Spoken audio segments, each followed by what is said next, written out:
Good morning, everyone. Welcome to the 6th editions of Funds for Change. It's great to see you all here gathered around one conviction that capital can and must be part of the solution. Funds for Change was created with that ambition in mind to help redirect capital towards what truly matters, not just to follow trends, but to shape them, not just to mitigate the risk, but to actively build a more sustainable and resilient future. And if this matters every year, it is even more critical today, because this edition of ChangeNOW is centered around planetary boundaries, which is a powerful reminder that we are operating within limits that are already being tested. And that means one thing. It means that the way we invest, the way we allocate capital, all of this has to evolve. But the good news is, it already is. All around us, we see investors stepping up, challenging traditional models, and we can prove that impact and performance can go hand in hand. That's exactly the energy we want to build on today. Funds for Change is here to accelerate this movement, to spark conversation, to create connection, and hopefully to unlock new opportunities to act. So before we dive in, I wanted to take a moment to thank all our partners. Thank you for your trust, for your commitment, and for your willingness to push things forward together. So thank you to Arkea Capital, to Impact Summit Europe, to GHG Impact, and to Impact Europe. Finally, I wanted to thank Imen Marzi and Emmanuel Parmentier, co-founders of Wisdom, with whom we co-designed this program. So thank you for being part of the beautiful adventure of Funds for Change, and thank you for sharing your inspiring vision. So now I leave the floor to Emmanuel and Imen, and I wish you all an inspiring morning.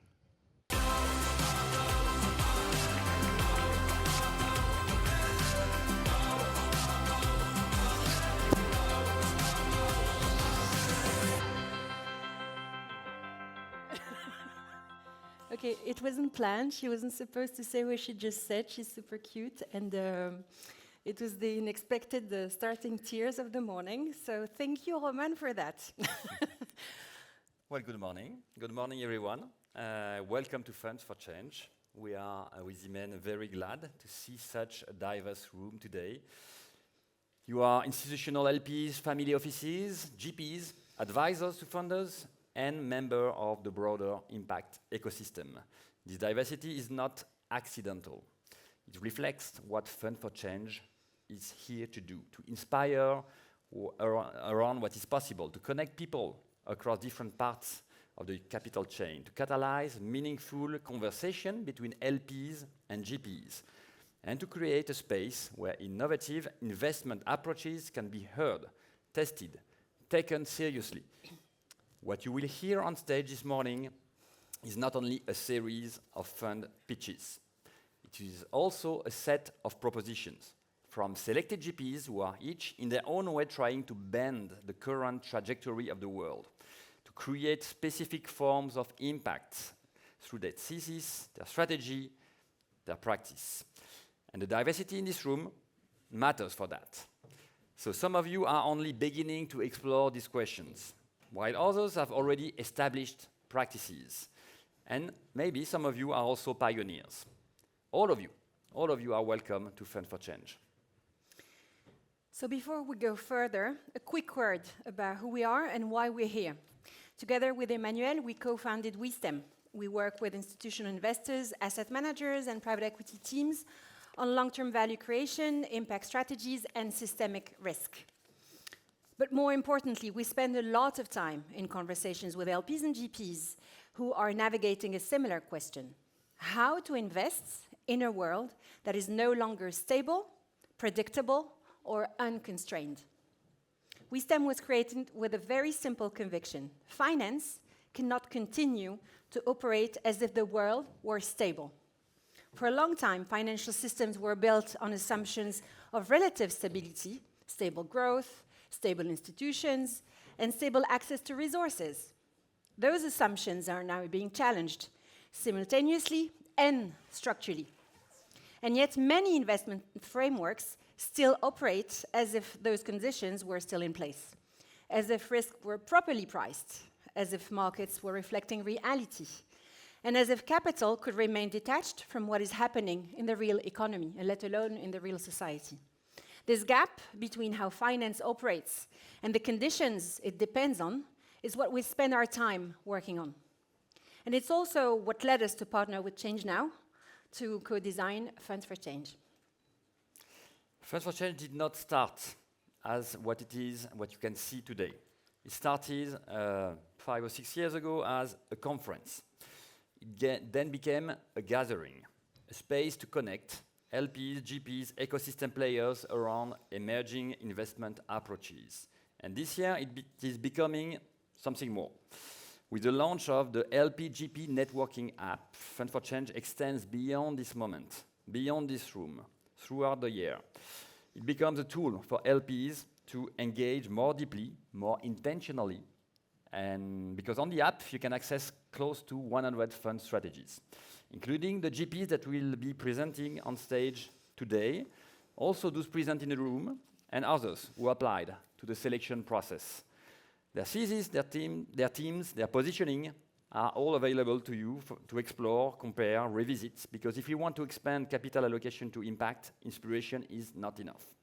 It requires active, rigorous review, time, comparison, conviction building, and it requires building relationships intentionally. This is what this networking app, this platform, is designed to enable. So, now a few words on how the morning will unfold. We will start with GP showcases, let's say, not pitches, until 10:30. Then we'll have a networking break just outside, and we will resume the presentations around 11:10.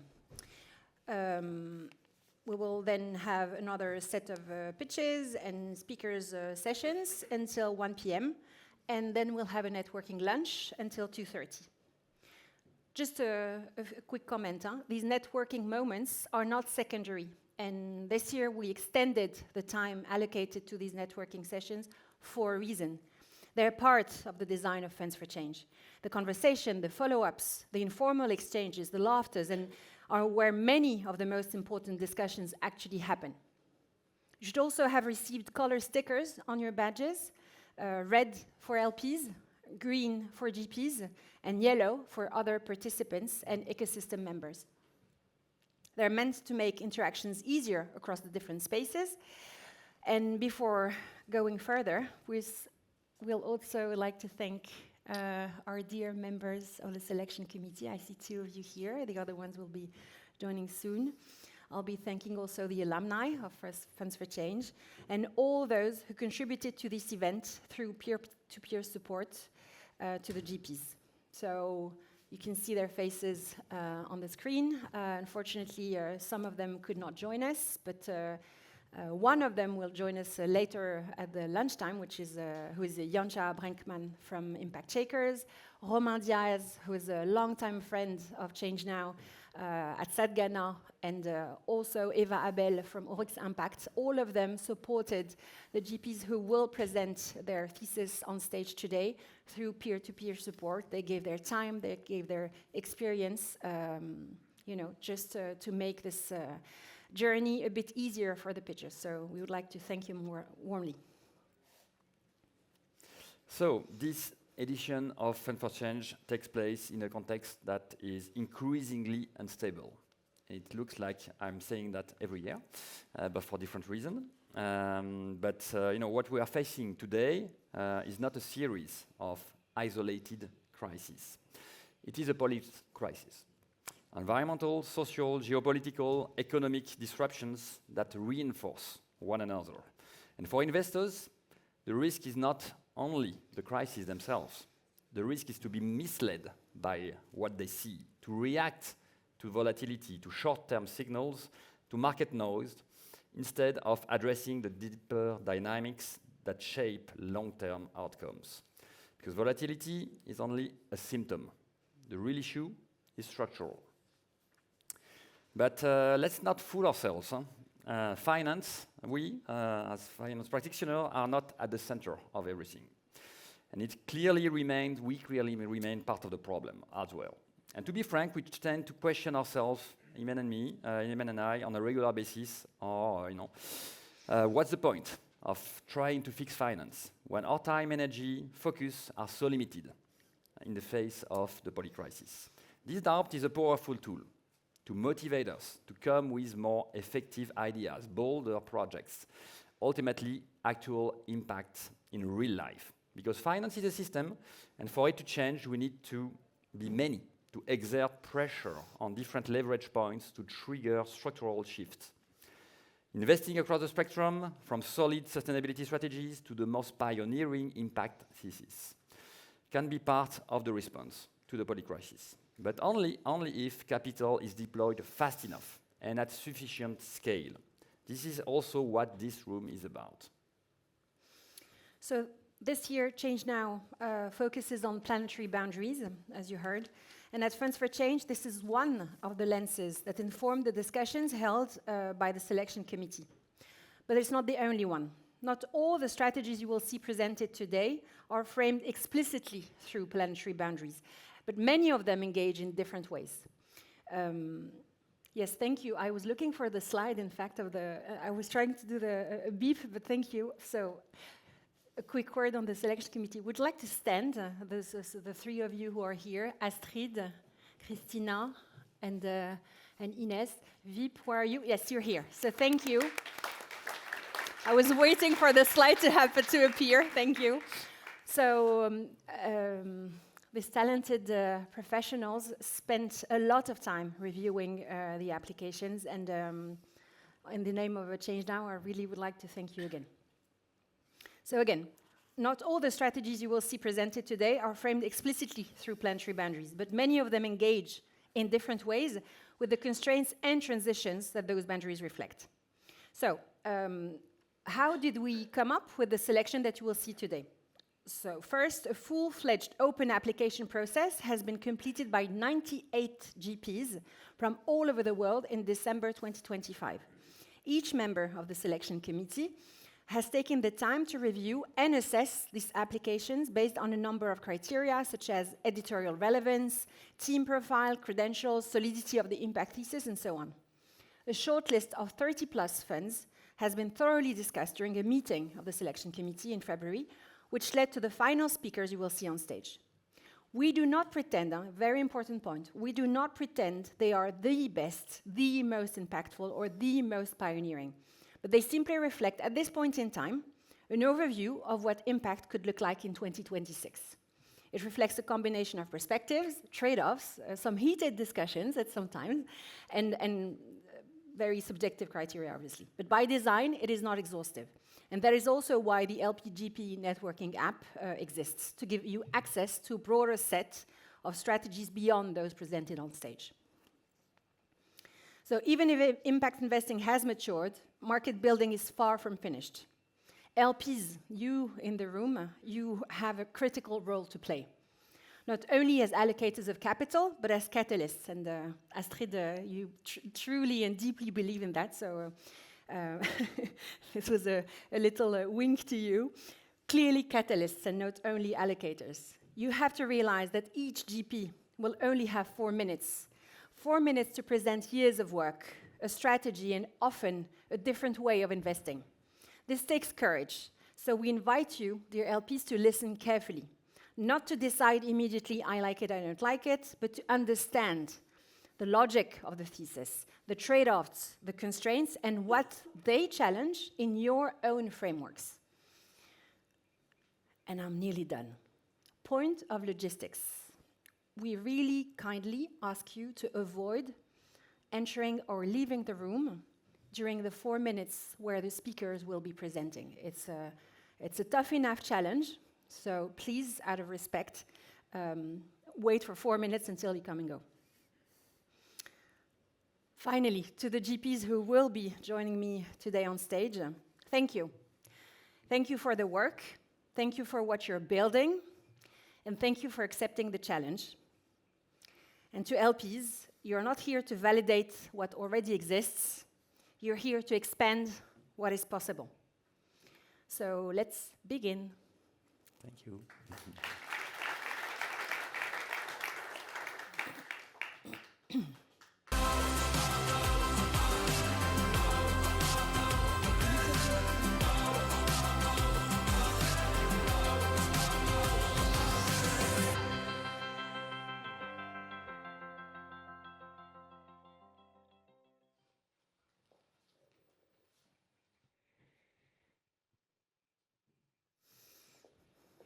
You see the excitement, you see the rush, the adrenaline rush. Let me smoothen the way for you. Let me, ease the entrance.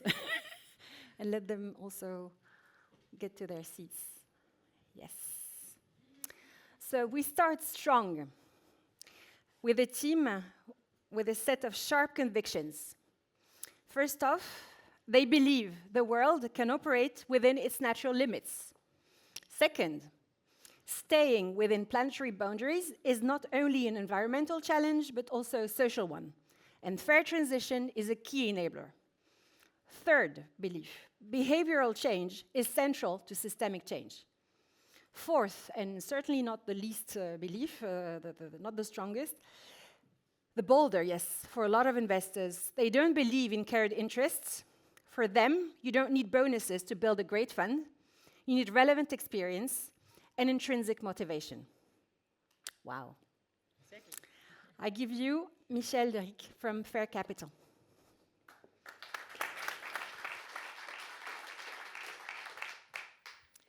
Good morning, everyone. It's really great to be here and to kick off this day with you. My name is Michelle de Rijk, and I work for a Fair Capital Impact Fund. In the coming minutes, I will tell you everything about how we incorporated over 30 years of experience into a fund that is designed for the benefit of entrepreneurs, its LPs, and most importantly, the planet. Let's start simple. We are very well equipped to find great and inspiring entrepreneurs. At the same time, we know that there are a lot of wealth owners who are eager to invest directly into these companies, but they just have limited time, they have limited experience. So we see ourselves as a bridge between these two worlds, a very experienced, trustworthy bridge. We chose 3 sectors where we feel that bold entrepreneurs really can help us to stay within these planetary boundaries. A world where resources are not used and dumped, but used over and over again, a circular economy, an energy system without fossil fuels, and a food system that's honest, transparent, and plant-based. We find and fund entrepreneurs that are bold enough to change the status quo. Some concrete examples, very quickly from our portfolio of 18 great teams, because that's what we're looking for, great teams. Otterkais is a German company that converts waste streams into biogas. Crowdbuilding is a platform that enables community housing and sustainable buildings. If you want to know more about these companies of our portfolio, come and find me afterwards. I would love to tell you more. But more about our own asset, our team. Over 30 years of experience in impact investing with exiting companies, some of which you might know, like The Vegetarian Butcher or The New Motion. It's a combination of experienced investment professionals, ex-entrepreneurs, and we also are very experienced in guiding entrepreneurs through difficult times, which is unfortunately quite important these days. This proven track record helped us to design our fund, and we do it differently. We have many years of experience investing our funds ourselves, and we use these lessons learned to create the Fair Capital Impact Fund.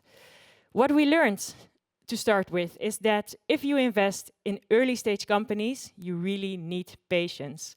Therefore, our fund is open-ended. It's evergreen-like. So we don't have any pressure to exit. We can just weather through storms with our entrepreneurs. We can guide them through difficult market conditions, and we can exit when the time is actually right. That's the open end. We have an open beginning, so you're always welcome to join, whether you're a really seasoned LP or you're dipping your toes into impact investing. Our fund is open. We created a community of over 50 LPs, which is a valuable community itself of ex-entrepreneurs. families, foundations. And as was mentioned at the start, maybe a bit controversial, but we really don't believe in carried interest. We think that you can really build a great fund without a potential bonus in the end. We are intrinsically motivated, and we see that financial pressure makes a GP sometimes also act differently. Also, we don't chase unicorns. We want entrepreneurs to present us like a real growth path, a stable growth path. And yes, can be super successful, but we don't want a few companies to make up for losing the rest of the portfolio. And lastly, we have a lot of fun. As we sometimes put it, we don't want to work with assholes, but I don't want you to remember assholes from this pitch, so let's put it differently. We love to work with great people. Thank you.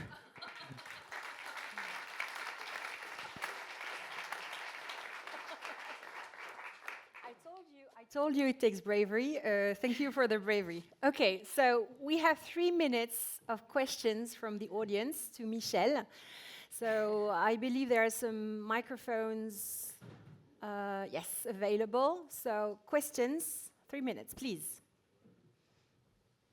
I'm sure you have burning questions. Oh, I have one here from the gentleman. Yes, thank you. Thank you very much for this great quick pitch. question, quick answer. Yes. Where do you invest? Exclusively in the Netherlands, Europe? Yes, the Netherlands is our home base and neighboring countries. Thank you. Quick question. Other question? Yes, the gentleman. Morning. Your structure, your open-ended structure, how does it work? How are you incorporated to allow for open-ended? It's a quick answer, it's a CV structure. But I will love to tell you more later on. Thank you. I'm looking forward to it. I love the quick question, quick answer. Let's go, let's go. Another question? From a lady, yes. Thank you. Thank you. A quick question. What is the average ticket size you invest, please? We start around 200, 300 to 500K for the first investments. We are designed so that we can do a lot of follow-on investments if needed, so we can go up to about 10% of our fund size per company, so up to a couple of million. It's crazy how much time we have left. I love this vibe. Okay, thank you. Yes. Hello. How do you manage to have close relationship with your LPs? Great one, because it's quite a large group, but it's like super interesting how they love to be involved, and some obviously more than others. But we arrange yearly gatherings, but also a lot of site visits to the companies, which is actually, I think, one of the nicest parts. We have webinars where we let our entrepreneurs present. So we try to find many ways to engage with the LPs that want that. Yes. Hi. So you pointed it. So what is your definition of an asshole in business? No, I think it's a fair way to start the morning. Thank you for the question. Yes, shall we talk about that after the presentation? No, yeah. In 30 seconds. In 30 seconds, definition of what's an asshole in business is. Not necessarily in businesses, but I guess in the whole ecosystem. Oh, this is so tricky to answer. It this, is. This I love question. it. I love the No. challenge. Yeah, I guess we all work to stay within these planetary boundaries. And I think if there are people that are motivated differently, you know soon enough from your gut feeling, and that's what we try to avoid working with. Michel, thank you. Thank you.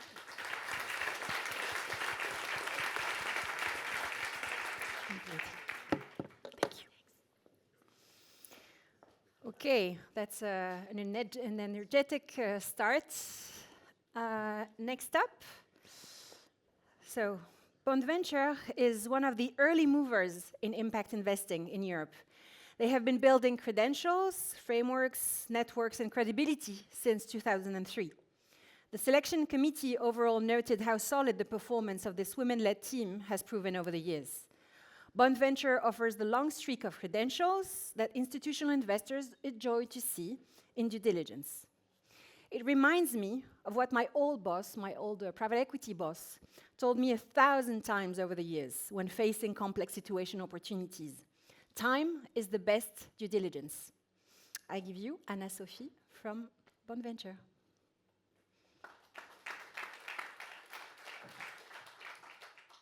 Good morning, and thank you for having me. Is impact investing risky? It's not, if you know what works. I'm Anna, partner at Bonaventure. We are a German impact investing fund investing in late seed and Series A startups across Europe.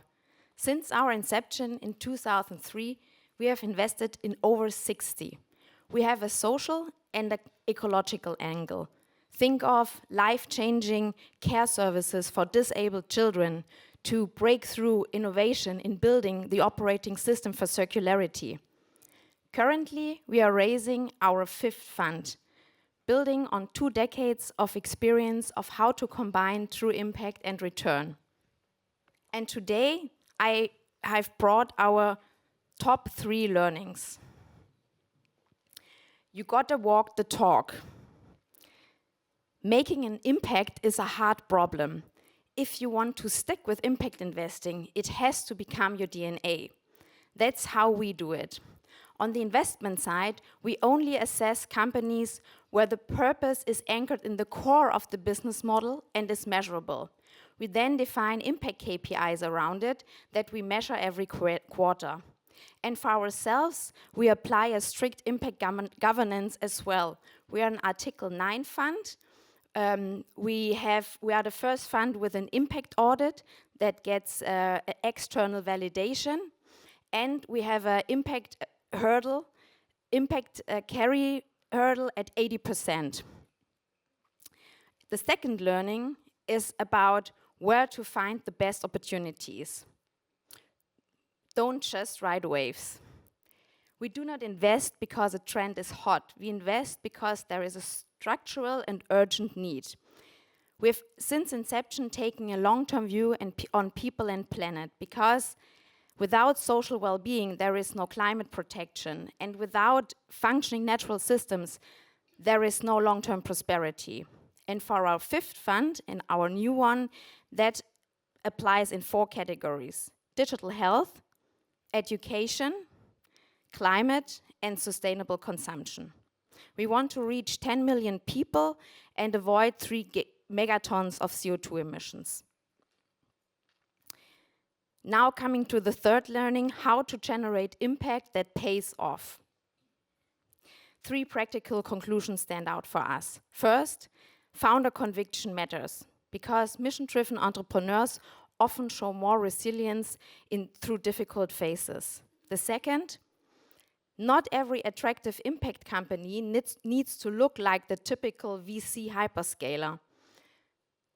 Services in care and education may not grow that explosively, but they can show earlier revenues and a more stable demand.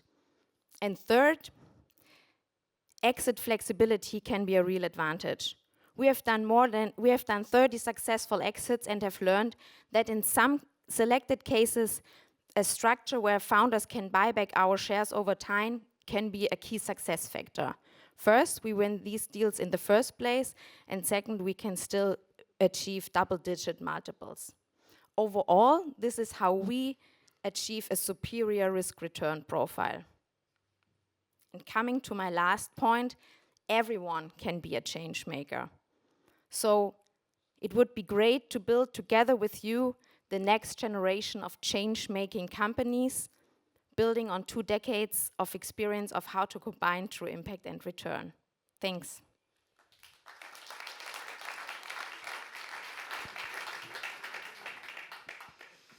So, questions? I don't see any hands floating. Questions? Ines, yes. Oh, there's one I can't see apparently upstairs. Okay, sorry, I can't see you with the lights, I'm sorry. Sorry, Ines, it's me, James, and behind the lights, obviously. Hi. Thank you so much for the presentation. You talked at the end about the true impact and returns. at Better Society Capital, where I work, we talk about impact as a driver of value on that. I'd love to know a little bit more about these successful exits and how you've managed to avoid the impact risk through that process, given you're no longer involved. Thank you. Yeah, of course. Yeah, so we do exits to strategic buyers, P&E, PE, and of course also the buyback option. And what we see, if you, I mean, it's obvious if the founder team buys back the shares, there is a long-term impact growing in the pace that they have been before. If you sell to strategic buyers, then you often see the case that the company can scale more quickly. For example, we sold Aaron, which is a service for physicians, so that they can take the calls through an AI assistant, and the assistants have time for serving the patients. Has been acquired by Dr. Lip. I guess most of you know it. It's a French business, and they can now scale it European-wide and have been active before in Germany.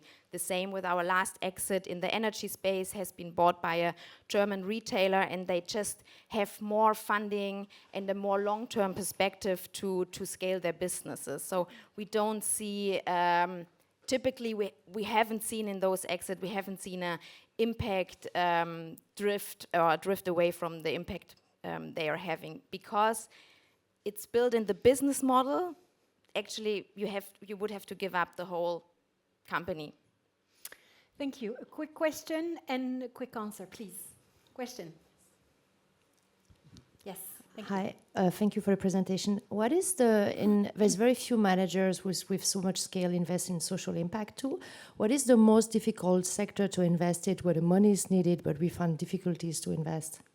So for the fourth fund that we are still active at the moment, the last 5 to 6 years, education has been more difficult than in the years before. We assume, or our hypothesis is, with the AI trend, there will be completely new business models coming through education, which will then be very interesting for Bond Venture 5 again. Thank you. Thank you so much. Thank you.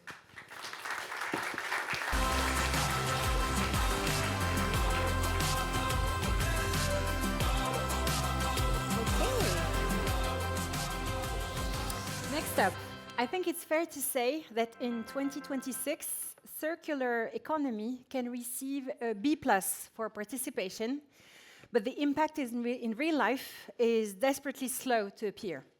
Some even start to question the possibility that it will ever reach actual market traction, at least without hefty public subsidies.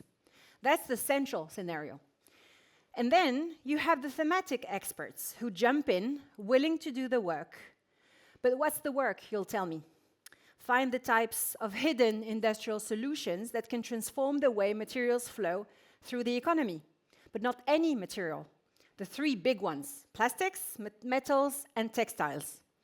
The ones which have significant impacts on human health, oceans and landscape, climate and biodiversity, both from their extraction and manufacturing and their end-of-life management.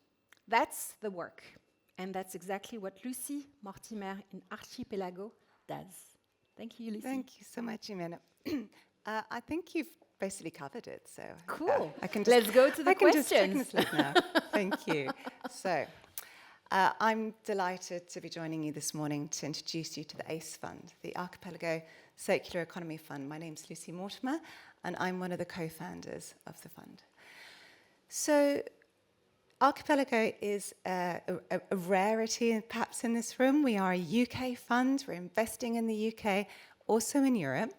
We're investing very early stage, and we are investing for material sustainability and circularity, and to decarbonize deeply embedded Scope 3 emissions within supply chains. And I loved your description of the 3 big materials. So these 3 materials, the ones that we focus on: plastics, which is our primary focus, and then textiles and metals, which many of you will know there's an overlap between the 3. Between them, they account for over 500 million tons of waste materials entering the economy each year. And that's just where we are now. So, of course, the trajectory that we're expecting as we move to 2050 grows significantly. What we're looking to do with the Archipelago Fund is to back impactful technologies that can achieve scale within industry in order to drive impact at scale. We think that many of these technologies also, as we're moving through the development curve of the circular economy, are really well suited to venture. So although many of the technologies need to scale through infrastructure, right now the development curve means that at early stage they are IP rich, they are made for industry, they are drop-in solutions. It's really well suited to venture, and also very well suited to a thematic approach, which is the one that we take. So to introduce you to the team, we're a science-based team. Justin is a chemist with an environmental technology background. This is how we see the world. We have an amazing team of strategic advisors across FMCG, plastics manufacturing, textiles, and waste. And the way that we approach this is we look for the big problems. We actively go out and find those big problems within industry, work with industry, and then find the solutions that will fit with industry to provide industrial transformation in supply chains. We're looking for those early stage techs that are disruptive, potentially leapfrogging the incumbent solutions. Our progress to date, so in the UK we launched our first strategy in 2023, the Circular Plastics Accelerator. Last year we had our seed close with our anchor builders vision of the ACE Fund. We are moving towards a first close later this year for the ACE Fund. We've already built a portfolio of 6 investments, hopefully soon to be 7 in the next few days, which we hope to announce. I know, I was hoping that we'd get there just in time, but not quite. We span things from such as Grey Parrot, who many of you will have heard of. They are one of the success stories of the circular economy, developing data and data streams from waste analytics. We invest in material innovation into technologies which are producing specialty chemicals, bio-based chemicals that can replace the incumbent fossil-based chemicals, and also into robotics and AI-led businesses. We are deeply thematic. We're pretty geeky about it, but we think that's actually very necessary in order to uncover the opportunities that are going to return both impact and financial returns to our investors. We have a very clear and very deep understanding of the full material life cycle. And we're also very pragmatic.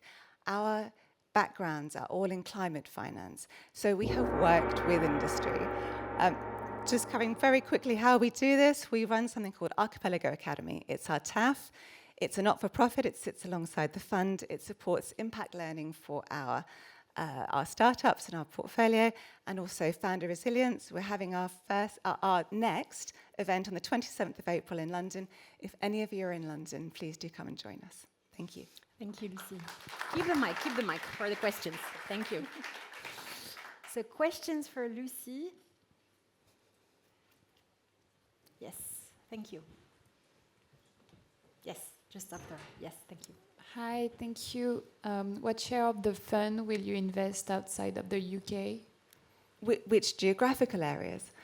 We invest in Northwest Europe as well as the UK. Do you also realize synergies within the portfolio? I gather that you have a strong emphasis on systemic view on the cycle. Could you explain a little bit more how you do this? That's such a great question, thank you. Yes, at many levels. So because we're looking across the life cycle of materials, we're looking how those materials can connect through different parts of the economy, so through reuse and through to end of life. And one of the ways that we do that is we're bringing together different companies within our portfolios, both through Academy and directly, into an approach where they can work collectively on different problems. So often we will find that we're able to marry 2 particular startups together to increase their output and their learning. Yes. Good morning. How is the technical assistance facility funded? Well, if Great anybody question. would like to join us in the TAF, we're very open to that. At the moment, it's funded partly by Archipelago and partly by contributions from the startups. So when we bring them into the portfolio, we ask them to make a commitment within the side letter.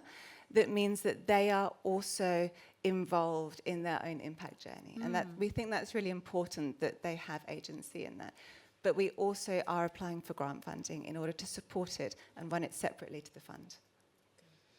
Good morning, Lucy. Can you tell us a little bit more about how your pipeline is developing? We often hear too much capital is chasing too few solutions. How do you look at that? Thanks. Thank you. And I'm so sorry, I can't see you. It's a bit like being on a school stage, but hello. So we invest quite strongly in the UK, also Northwest Europe, but in the UK. And in the UK, our particular sector, if you add together all of the startups that are within the top 1,000 climate startups in the UK, circular economy is the second biggest pool of capital, the second biggest pool of startups. It's also the pool with the greatest concentration of female founders, interestingly. We don't find a shortage of deal flow. What we find is that we have to dive very deeply into the externalities of particular solutions to make sure they fit. And so we turn down a lot of solutions, to be honest, not just on the basis of are they profitable, because often they may be profitable, but they have to take into account the full life cycle of the material. But there's a lot of really interesting innovation coming out of the universities. I'm a mentor for Cambridge for one of their accelerators, so we find that we're deeply embedded within the university ecosystem. Lucy, thank you. Thank you so And much. thank you for the questions.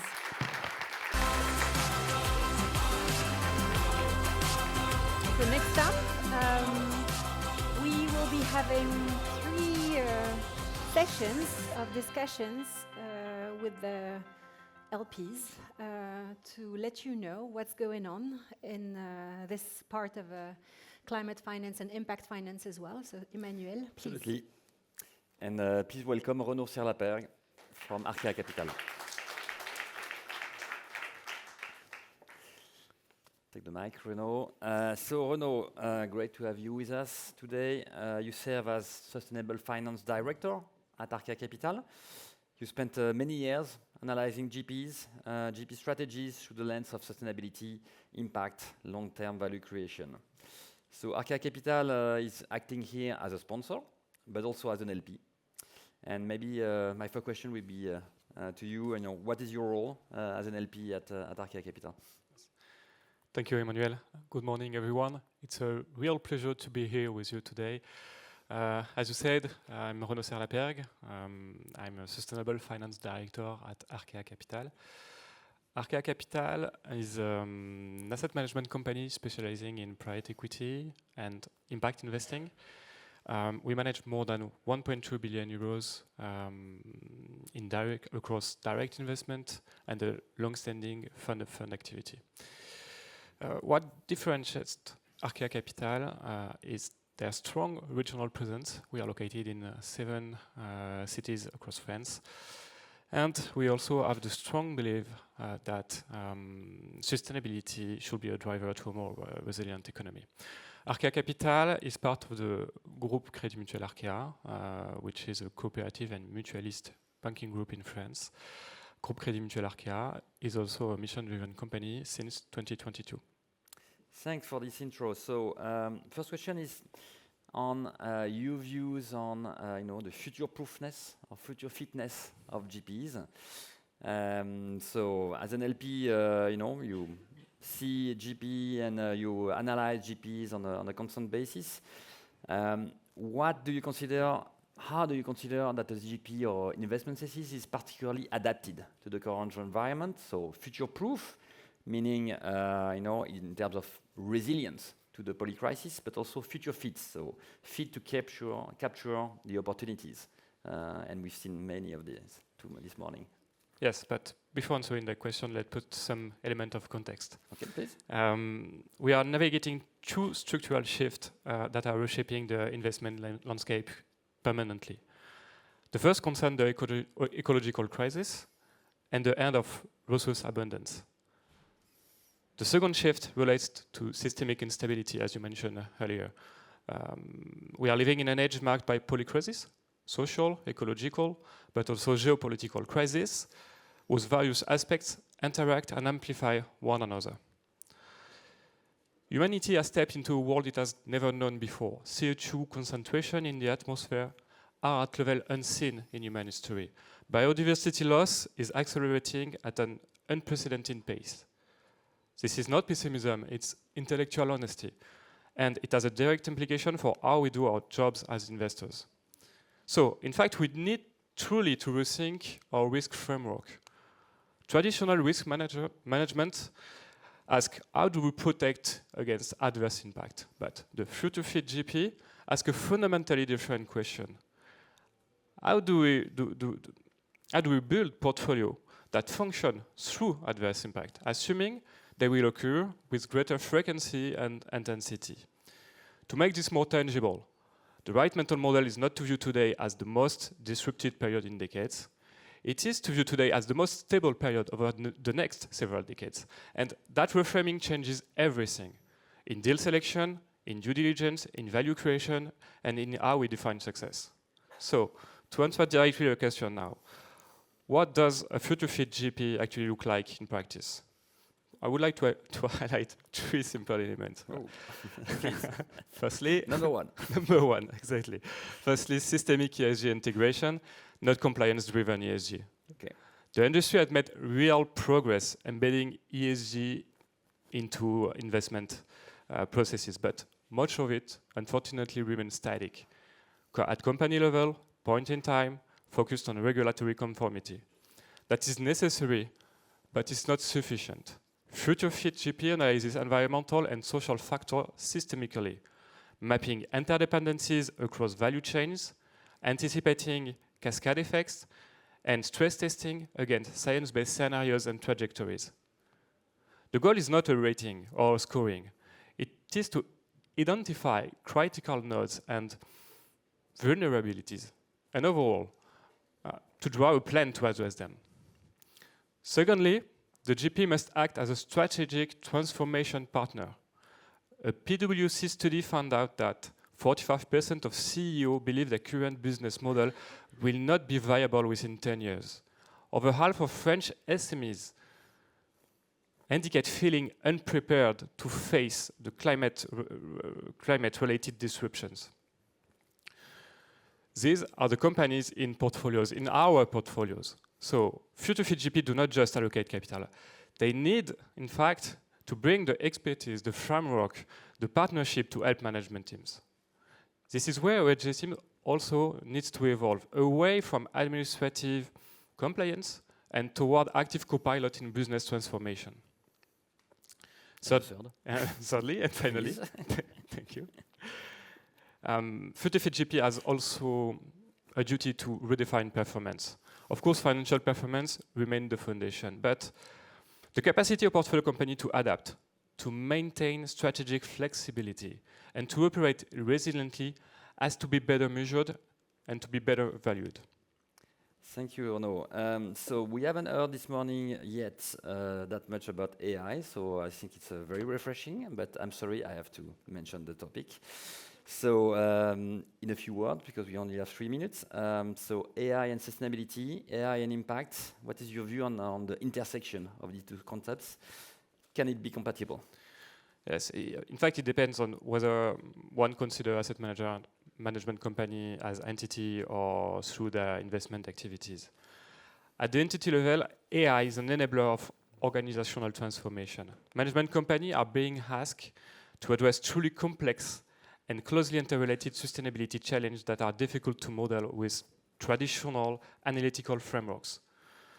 AI overturns this problem. It can process the kind of systemic complexity that human teams cannot do at scale, mapping interdependencies between ESG factors across value chain within specific territories and sectors. But more importantly, it enables a redeployment of talent. ESG teams currently spend a disproportionate share of their time on data collection, on reporting, on compliance and conformity.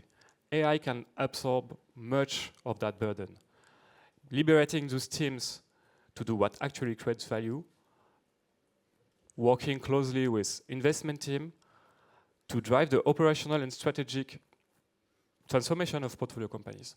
That's what AI is really important to us. For investors, AI presents a genuine investment thesis.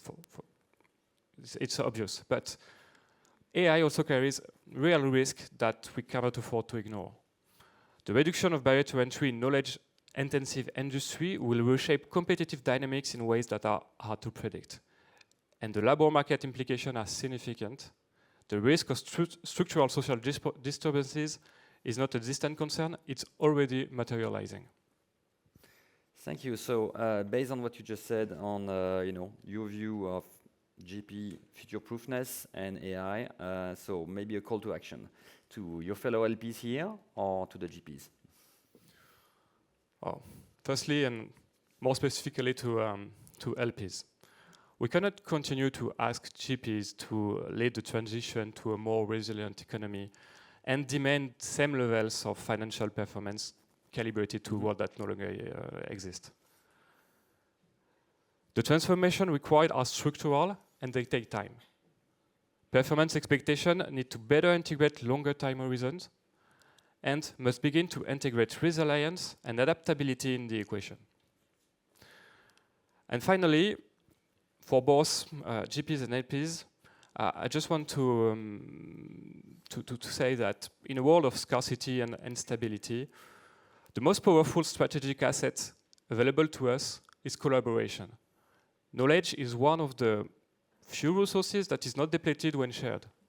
So we have both the opportunity and the obligation to share it far more fully than we have been. That collaboration must happen within GP teams, within LPs institutions, and crucially, between GPs and LPs. Thank you. So thank you for this call to reconsider our financial performance, but also to foster collaboration. Thank you, Renaud, and let's go to the next wave of pitches.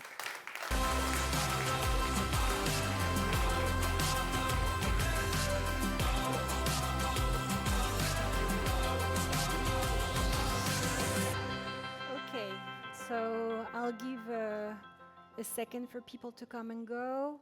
There are some seats on my left, so you're right, in case you want to move a bit to leave some space. Yes. Okay, 2 more presentations before the coffee break. Okay, please. 2 more presentations, okay? Sometimes, as a founder, an opportunity can be obvious to you, but not to the rest of your peers, and that's where the magic of traction and value creation operates. And that's also where impact in real life appears. In the case of our next speaker and his team, they see 2 not so obvious things, at least to me.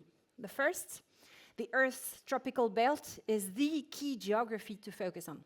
And the second, resilience of tropical ecosystems is not a side outcome of climate capital strategies, but a necessary condition for financial returns in tropical natural ecosystems. Vincent, you literally blew my mind when I read your pitch deck. So thank you for this not so obvious topics, and thank you for presenting Impact Earth team. Thanks a lot. And indeed, 4 minutes Yes. to present nature-based solutions. It's going to be a real challenge, but let's try. Okay. So my name is Vincent Grat. I'm the founder of Impact Earth. So we invest in nature-based solutions. So I'm going to be very brief, but very happy to talk about it, later. We do 2 things, basically. First, we invest in nature assets, so conserving, restoring tropical ecosystems. And we do invest in businesses as well, connected to these ecosystems. And the reason is simple. You can't disconnect the 2. Nature, economy needs to go together. Impact Earth is fairly new. We launched it 4 years ago, actually. Time flies. But we do have a lot of experience in the space.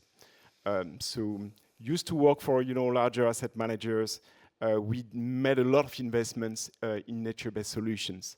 And the reason why I put all these numbers, it's not necessarily to pitch impactors and to say that we are a wonderful GP, but to tell you that there is track record in the space. So very often, there is like a bottleneck because people are saying, we lack track record in the impact space. It's not true. I mean, all the fellow GP before, talked about their track record. It's true for nature-based solutions as well. We do have a lot of track record. We do have exit track record as well. So that's something we can demonstrate. We managed a first fund in the Amazon because we want to invest, as you said, in complex geographies as well. So we decided to focus the first fund on the Brazilian Amazon. Actually, it's very specific. $50 million, 250 million reais. And we deployed the full amount at the end of last year. We need to do, as you know, much more. So we need to attract much more capital in the space.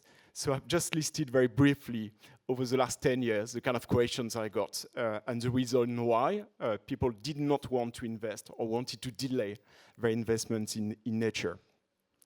And what we're trying to do is to answer all these fears, all these constraints, all these bottlenecks. So not a mature asset class. I'm going to be super quick. It's true, not an asset class. You've got so many return drivers, so many risk profiles. Our job as GP is to mix them, is to blend these revenue drivers to make sure that you can offer stable returns. Revenue streams, uncertain, volatile, true, commodity, carbon, you name it. You've got so many risks out there, but you can hedge today most of them. Off-tech, you can have wonderful contracts ex ante with large corporates and carbon off-takers. Multiplication of shocks for nature-based solutions and nature-based activities. It's true as well. Climate change, it impacts first, the tropical belt. And what we do there in terms of investment lens is that we focus very much on resilience. Very happy to talk, after, or we integrate resilience in our investment process. No pipeline, that's a big misunderstanding. If you chase big ticket size, if you want to have investment ready opportunities, $20, $30 million, you're not going to find much. But if you go earlier, not necessarily seed, but what we do, let's call that early growth, you do have a lot of pipeline opportunities. And again, in the Amazon, we managed to deploy the entire fund fairly quickly. High level of complexity, expertise involved, true. You need carbon, agriculture, understanding local communities, but never act alone. So we always operate locally with teams in the region and with wonderful partners on the ground. Environmental, social debate, we mix the two.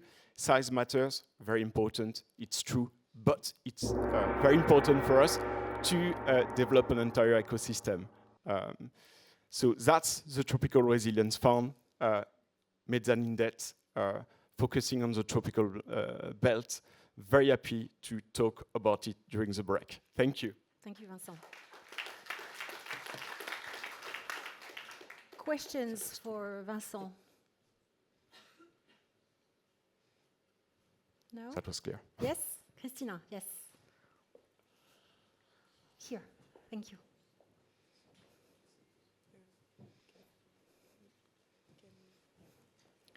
Like to leave it on the previous page because you didn't have time to show it? Thank you, Vincent, for your presentation. One of the maybe myths or barriers that was not listed on your list, some people say that it's dangerous to put a financial value on nature. What do you say to that? Yeah, I mean, after it's a philosophical debate, we can talk about it for quite a while.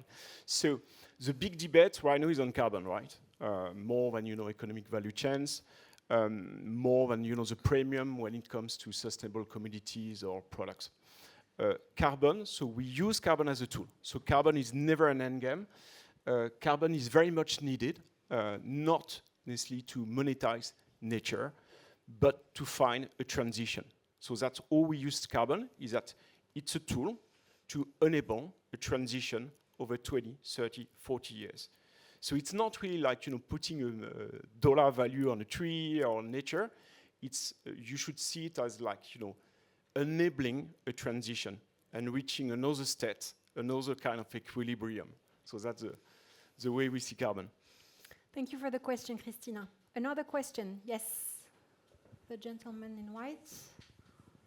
Thank you. Hi, Vincent. Thanks for the speech. Your investment thesis is very clear, very focused, and that's a good thing. It's also a threat or a weakness, one might argue, with regards to exits, right? Because you need to have a very specific set of buyers, acquirers, who then look at the solutions that you're investing in, and that is a very, very specific. Can you talk about your strategy there?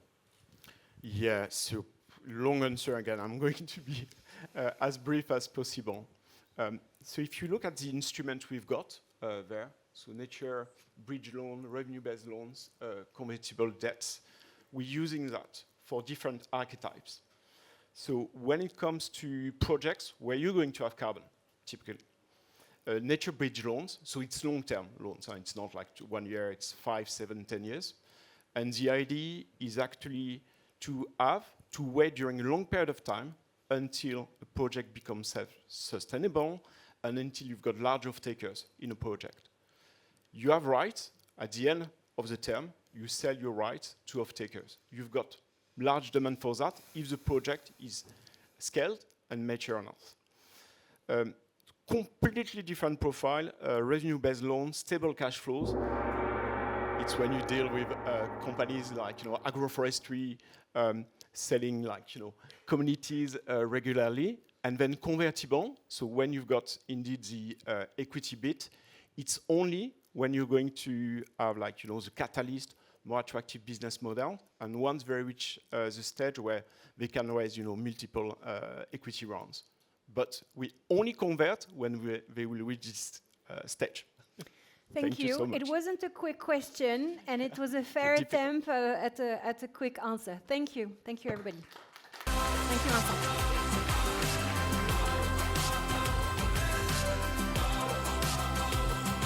Next up? Yes. Hey. So, the path to regenerative investing, well, that's a lot of things need to be created to challenge old frameworks and create new ones. One thing that stood out to me, the focus of the Eternel team on actively building exit strategies to PE with their founders, stepping away from the unicorn chase embedded in traditional VC models. This idea of caring for the asset, caring for the team and the ecosystem who build it and its beneficiaries at large is quite profound, as it deeply questions the parallel models. And I'm here for it. So thank you, Thank you, Iman. Thank you. So good morning, everyone. Very happy to be here. So let me start with something simple. For decades, we've been optimizing how to grow, but we've spent far less time questioning what we are growing and why. My name is Mohamed. I've been an impact investor for over 18 years, back when impact investing wasn't even a term yet. At that time, the finance sector was beginning to raise the question of sustainability, how to reduce negative impact. It was an important step. But over time, a new question emerged. What if companies could do more than reduce harm? What if they could actually strengthen the systems they rely on? That question changed everything for me. Because the problem is not growth. The problem is the direction of growth. And that's the conviction we built ChangeNOW around. At ChangeNOW, we invest in companies that don't just minimize damage, they actively improve the resources, the systems they depend on. Not less bad, but better by design. So let me make it concrete, because now you might think it sounds like a niche.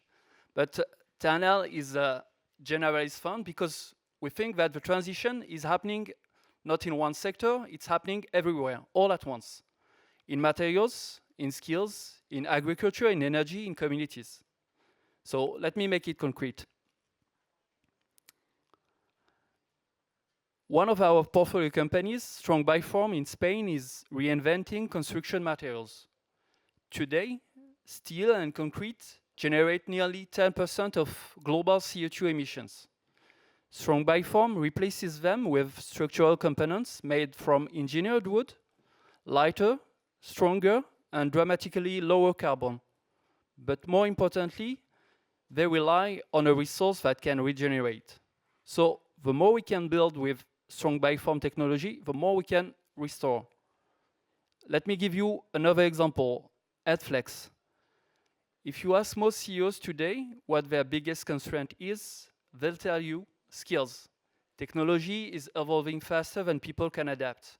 And AdFlex gives companies access to the best learning content worldwide. It enables accessible, continuous learning at scale.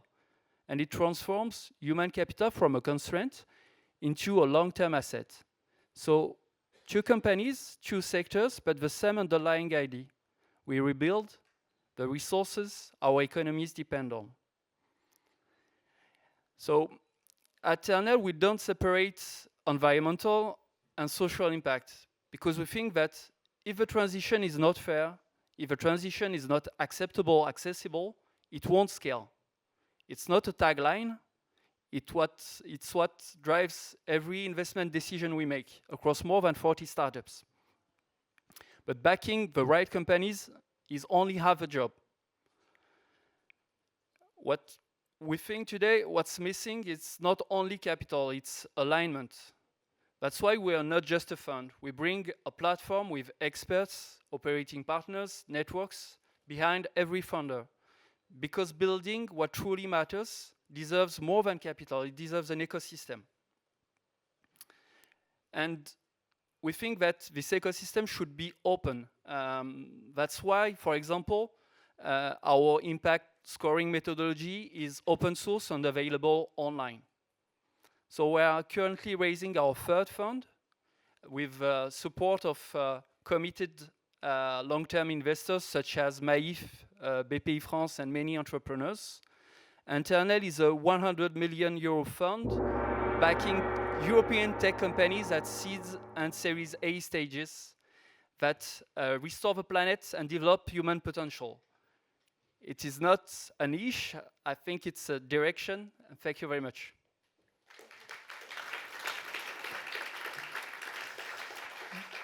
Nobody said it's a niche. Why do you keep saying that?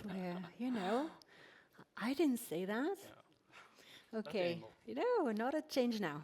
Definitely not. So, questions for Mohamed? Perhaps in the back, I can't see the hands. Questions? No? No question. Question? Yes, thank you. Ines. So thank you for the pitch. So it's your third fund. Can you maybe explain how you see the evolution as well in the market regarding portfolio? Thank you.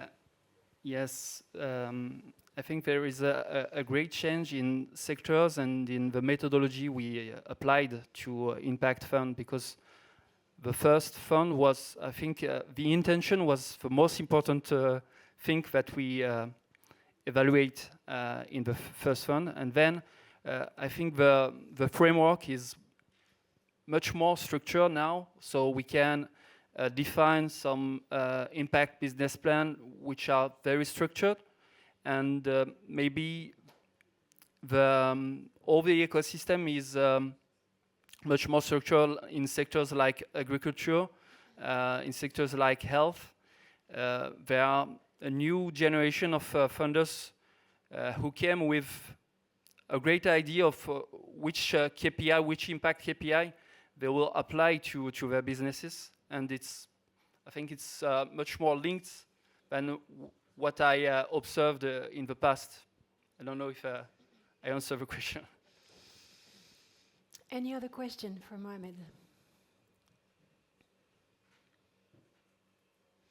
Okay, I have a question for you. Yes. What would you like your fellow GPs to do alongside you? Because you open sourced your impact methodology and your theory of change and also and so on and so forth. So what would you like your fellow GPs to do more? Because it's a game of collaboration, and regeneration is a game of collaboration. So, you know, Yes, what would you tell them, and what would you love them to do more with you? I think we need a diverse GPs. I love thematic GPs. We are generalists. It's a choice. And I think we need experts, verticalized experts. That's very important for us because, as I said, we are an ecosystem. So when we have a deal, we syndicate. We're looking for other impact funds with expertise, with a complementary view, with a complementary footprint, geographical footprint. So we need to have much more discussion between us, I think, and like Impact Europe and so on. So that's my answer. So open arms. Open, okay. Yeah. Thank you, Mohamed, Thank you. and thank you everyone for your questions.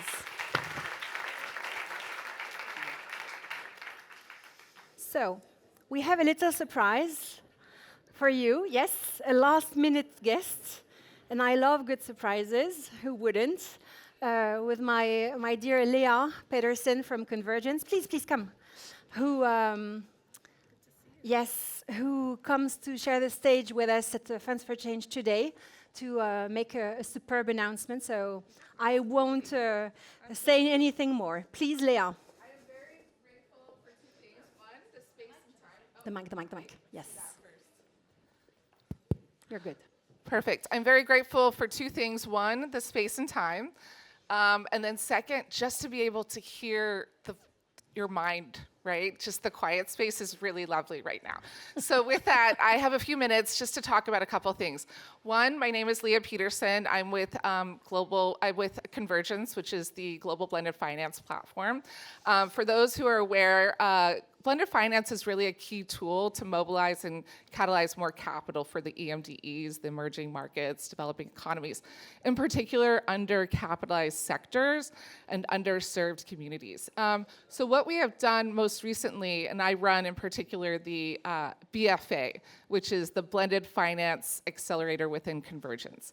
And what we did last year is we recognized that there's a large absence of asset and fund managers in the design and development process of blended finance solutions. So we launched an accelerator specifically geared for asset and fund managers, which offers catalytic grants, in addition technical assistance, as well as capacity support and network access for those established asset and fund managers that are considering blended finance as a tool to enter the market. And so we have most recently launched a cohort through our accelerator. You will hear from EG Capital next, who's part of that cohort. And as of today, here at ChangeNOW, we're launching our next call for proposals. So essentially, if you're an asset or fund manager interested in blended finance, interested in using blended finance as a tool to enter these new markets, then please come check out Convergence. It's convergence.finance. Grab me, but recognize that you're not alone in this process and that blended finance can oftentimes be a daunting process to certainly structure and launch these new vehicles. So come visit us at the accelerator if you're looking for help and support in doing so. Thank you so much. Leah. A last word for LPs who would be interested to check out your educational material. Oh, absolutely. So limited partners in the room cohesively can make impact. Individually, not as much. I'm always pressed to make controversial statements. Please. So I lean into blending as a format where LPs can actually aggregate against making impact. So come to Convergence if it's just for a general conversation of how do you work with other LPs in order to back blended finance solutions. Because oftentimes one of the major issues is participation in blended finance does seem complex, but in order to really fund the solutions that you're looking to fund to make change, blended finance is really the key channel. So come to Convergence. I'm happy to talk about that more. Thanks so much. Thank you. Thank you, Leah.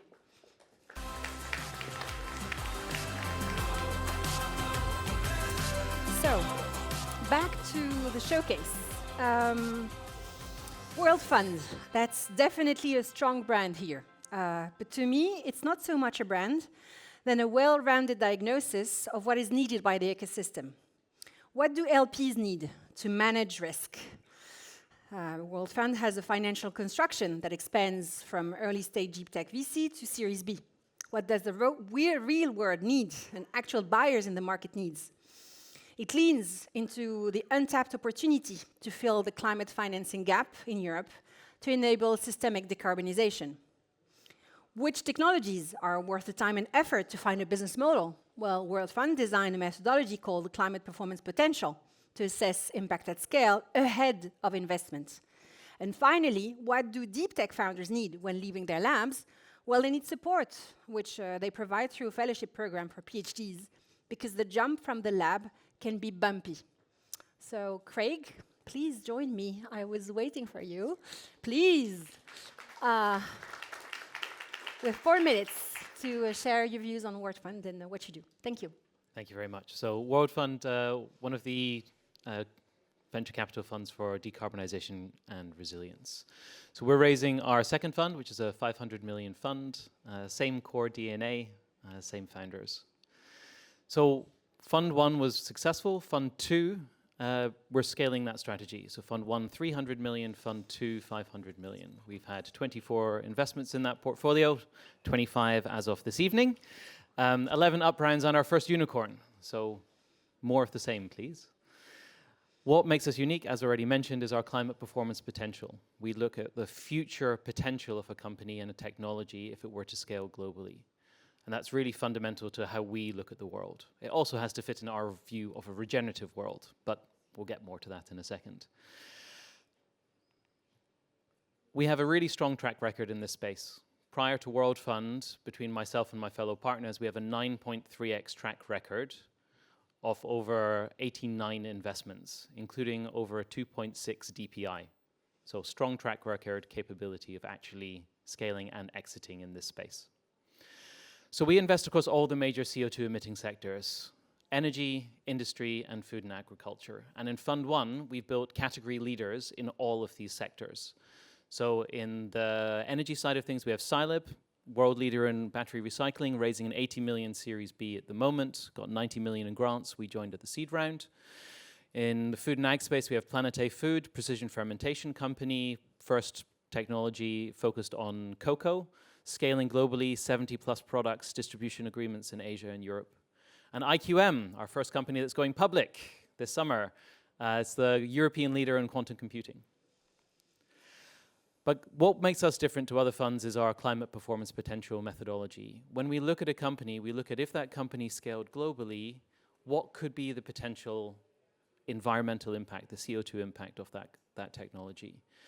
And when we look at that, we don't just look at everything in those sectors, we only look at the few companies that have the largest decarbonization potential.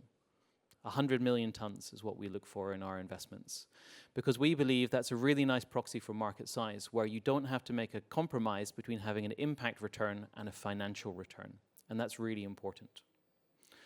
So we look at investing between seed and Series B. We take technology risk, fundamental to who we are, and we get companies growth investor ready. So when we invest, we look at the technology, what its potential is, and we make sure that company has the capital to be understood by a growth investor. And that's really one of the biggest gaps in the European ecosystem. As I say, the same DNA in the founders, from a deep tech background, communications and marketing, serial entrepreneur and technology and investment. But it's not just us, it's our broader investment team as well. Majority of our investment team have really strong scientific backgrounds. You have to understand the technologies that you're investing in. But also, you need to understand what it takes to grow those businesses as well. So that investment background is also really important. When we founded the fund, we made it, we expanded the team to really be a platform play from day one. So we have a focused finance team, a focused impact team, and a focused communications and marketing team. Because that's really important in making sure your companies have the capacity to grow. So our finance team works on getting debt into our businesses and making sure those companies are ready to scale. So in Fund 1, we built a very large portfolio, 25 investments now. Fund 2 will look very much the same. So some examples on the screen. And if you're interested, please join us for Fund 2. Thank you, Craig. Thank you. Questions for Craig? Questions? Yes? No? Okay, that was crystal clear. Amara, yes. No. Geographies. Which geographies? We look for European technologies with global applicability. So, we need to look for companies that we like to be close to our investments, but have the potential to scale. We have one US investment, a company called Nitricity, that's upgrading organic fertilizers. And, we invested in them from the US because they're definitely going to be coming to Europe because Europe's the largest market for organic fertilizers. Any other question? Yes, Astrid, please, with a mic. Thank you. Thank you. Can you maybe explain a bit on this debt you were saying? We make the companies ready for debt and getting more financial debt in there. Can you explain a bit like what's healthy? How do you see it? Did it change over the last years? How will it be the same in the second fund? Sure. So interesting, in the climate tech ecosystem in 24 and 25, as much money went in debt as went in equity. So the first years where we've had more debt going into the climate tech space than in equity in Europe. And what that means is certain technologies, certain companies are maturing. So a debt investor can look at the company, can look at the project, or can look at the industry. Like if you're expanding your industrial capacity, you have offtake, you have secured offtake, and it's about scaling up or repeating something that's already existed. So a good example, Planet A Foods, large, massive off-takers in the cocoa space, and the latest Series B round and the debt that's coming into the company is entirely to scale up the production capacity to be able to meet demand. That's something that a debt provider clearly understands. Thank you. Yes, the gentleman here. Thank you. We live in extremely interesting times with development of AI that is pushing also accelerated development of deep tech hardware. How do you see your thesis, if anywhere, evolving between Fund 1 and Fund 2? So this is interesting, more in terms of resilience, I'd say, than necessarily AI specifically. We've done a piece together with Intel last year on green compute in the age of AI, and we are actively investing into that space. So we have companies in the semiconductor side of things and sensing, and we have IQM, the European leader in quantum computing. Interestingly, in that investment, why is that a climate tech investment? Because the majority of the applications that they're selling their systems for are relating to climate. So it's new battery, new material development. So when we're looking at these new sectors, absolutely, and we're looking at how that can actually increase and speed up the rate of deployment within our portfolio. Thank you, everybody, and thank you, Craig, for the presentation. Thank you.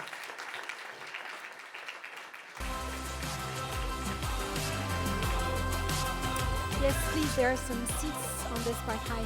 There are some seats on this part of the room if you would like to come and sit comfortably.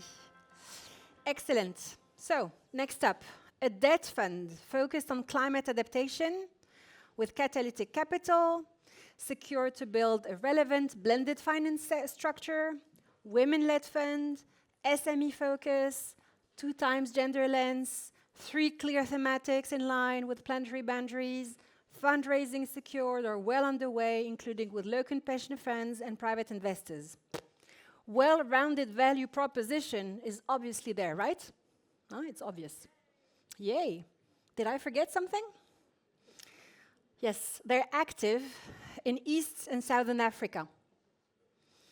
So to be serious about planetary boundaries, we collectively need to be serious about how we channel massive amounts of private capital towards Africa. Because the scales are more than uneven at this point, and our collective futures depend on it. So to do that, how about we started assessing risk from a clean slate with actual data? Because finance and investments are all about data, right? My dear Laure Wessemius yesterday from NAB Impact has published substantial evidence for pension funds on the matter. And please take a look at it if you're not aware of her documents. Let's see what Sandrine has to say about it. Thank you, Sandrine. Thank you very much. One of the largest climate investment opportunity in the world today is not in Silicon Valley or Europe, it's in Africa. IFC estimates this at $2.8 trillion. Over the past 10 years, I've worked with entrepreneurs and investors building growth on a continent. And what I see time and again is profitable businesses struggling to find the long-term capital they need to grow. Yet climate change already is reshaping essential sectors, from food security, health resilience, emergency response, human capital. Yet Africa only receives 0.3% of global climate finance. And this is not just an African story. It is also a European one. We are dependent on Africa for agri-supply chain and inputs, and for the green transition, from critical mineral to renewable energy. Yet Africa only receives 0.3% of the world's credit market. So investing in climate resilience in Africa is also investing in supply chain security for Europe. At EG Capital, we're mobilizing 100 million private debt for climate adaptation to start with. These investments are driven by SMEs who require flexible private credit, not just climate tech or large infra financing. And I was saying earlier, Africa only receives 0.3% of the world's private credit market. That is a structural gap and a mispricing opportunity. Now let's look at your own portfolio. How much is invested at home? How much is invested in emerging markets? How much is invested in Africa? Raise your hand today if you've already allocated to the continent in this room. This is called the home bias, and perhaps understandable with the world today. However, we must remember to invest where we have strategic alliances to build and where we have high dependencies. To unlock this opportunity, because we all know about risk, actual or perceived, we use blended finance. At the fund level, it means we blend 85 million senior capital with 15 million junior equity and 30 million guarantee, which we are completing with the government of Sweden. This means we do this to mobilize private sector capital, reduce the cost of lending for SMEs, and protect returns, up to 30% capital protection. Our senior investors target 15% IRR net on the dollar, but we really offer you the opportunity to be MAD, M-A-D. And you know what that is? Making a difference. Let me bring this to life. We're currently exploring an investment opportunity in Zambia, a company doing plant-based protein and climate-resilient crops, working with thousands of farmers. In Zambia, local banks are lending between 20 to 40%, high collateral, short tenor, limiting growth. Our solution, long-term private credit, structured return, and self-liquidating exits. We are also your shepherd. We work with family offices and industrial groups to co-invest at the fund level and the deal level, and we bring you market entry in strategic assets and uncorrelated markets. In closing, Africa is key for transition, adaptation, an essential investment opportunity. At EG Capital, we bring 50 years experience and a 70 million pipeline already deploying into our first investments. And as Imen said, we're completing first close with 90% already secured, limited allocations remaining. What have we achieved in first close? 80% private sector mobilization and 10 million African capital. I'll be delighted to connect during the summit. Thank you. Thank you so much.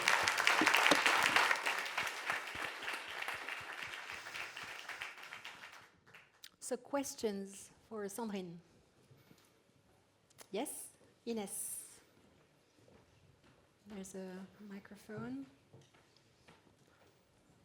Please, as a point of logistics for the people who weren't around at the beginning, please make sure to avoid coming and going during the pitch moments, so the 4 minutes, please, out of respect for their focus. So, Ines. Thank you, Sandrine, for the pitch. What are the LP profiles that you are looking for? Thank you. In our private sector bucket, we have family offices in the first clause. In the next 18 months, as we prepare final clause, we are preparing a listing in the Nairobi Stock Exchange and the London Stock Exchange in the private markets pocket, and we are going to mobilize pension funds and insurance companies. We have a mix of European and African investors, so European families, but also African families, and also an African pension fund from the Rwanda Social Security Board. Thank you. And we mix that with public investors too, DFIs. Another question from the room? Yes. Thank you, Sandrine. Can you discuss a little bit more about your business case for supporting climate adaptation and or climate mitigation, but with probably more of an emphasis on adaptation? Yeah, no, thank you for that. There's a lot of confusion in the market. So transition, mitigation, adaptation, what do we make of it? Mitigation, you're really buying into future technology that has the power to lead the transition. Adaptation, we're solving the problems today. What do we do with floods, droughts, fires, climate events today? So we make sure that there's still an economy to invest in when that technology comes in the future, which is why it's how do our essential services continue to operate in a climate crisis? So it's very much SME financing and not your climate tech VC or infra, which is a big missing middle. Thank you, Sandrine. Last question. We still have 45 seconds. Quick question and quick answer. I'm sure you have a question. Yes, Astrid.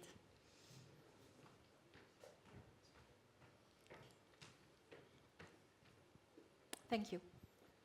Thank you. I think it's quite unique to have African family offices and European family offices together in a fund. How did you bring them together? Thank you. All right. I think it's a lot of connecting the dots. And I'm really a strong believer that if you put the right people at the table with the right ethos and values, you actually can solve amazing problems and do so in a commercial way. Intra-Africa regional trade is 80% of our mandate. So our Kenyan family has done extremely well in East Africa. They're one of the 300 billionaires in the region, but they're still hungry to do more and to take their business and to open up their distribution networks to other smaller SMEs to make them grow. And similarly for European families, they're looking for market entry into Africa. Thank you. Thank you, Sandrine.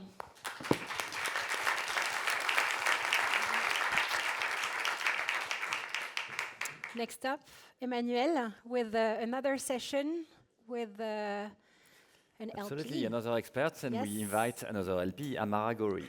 Please welcome her. Amara.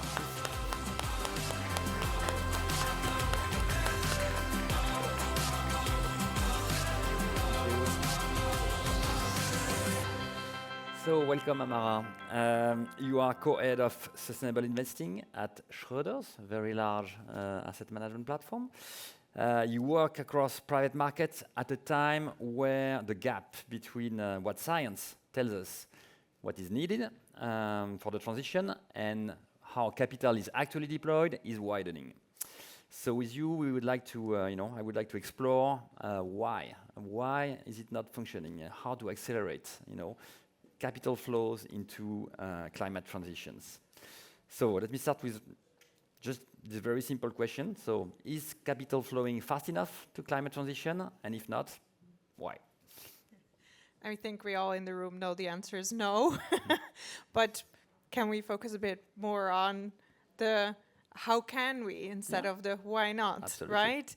I mean, we all know that at the moment there are certain things we can't influence. So one of them is, or at least most of us in the room here can't, because most of us here in the room aren't in politics and at the heads of big pension funds, so we can't really change asset allocation. I think here, from what I understand, there's a lot of private capital in the room. So what can we do? We can make sure that we here focus on investing in new innovations because they typically can't.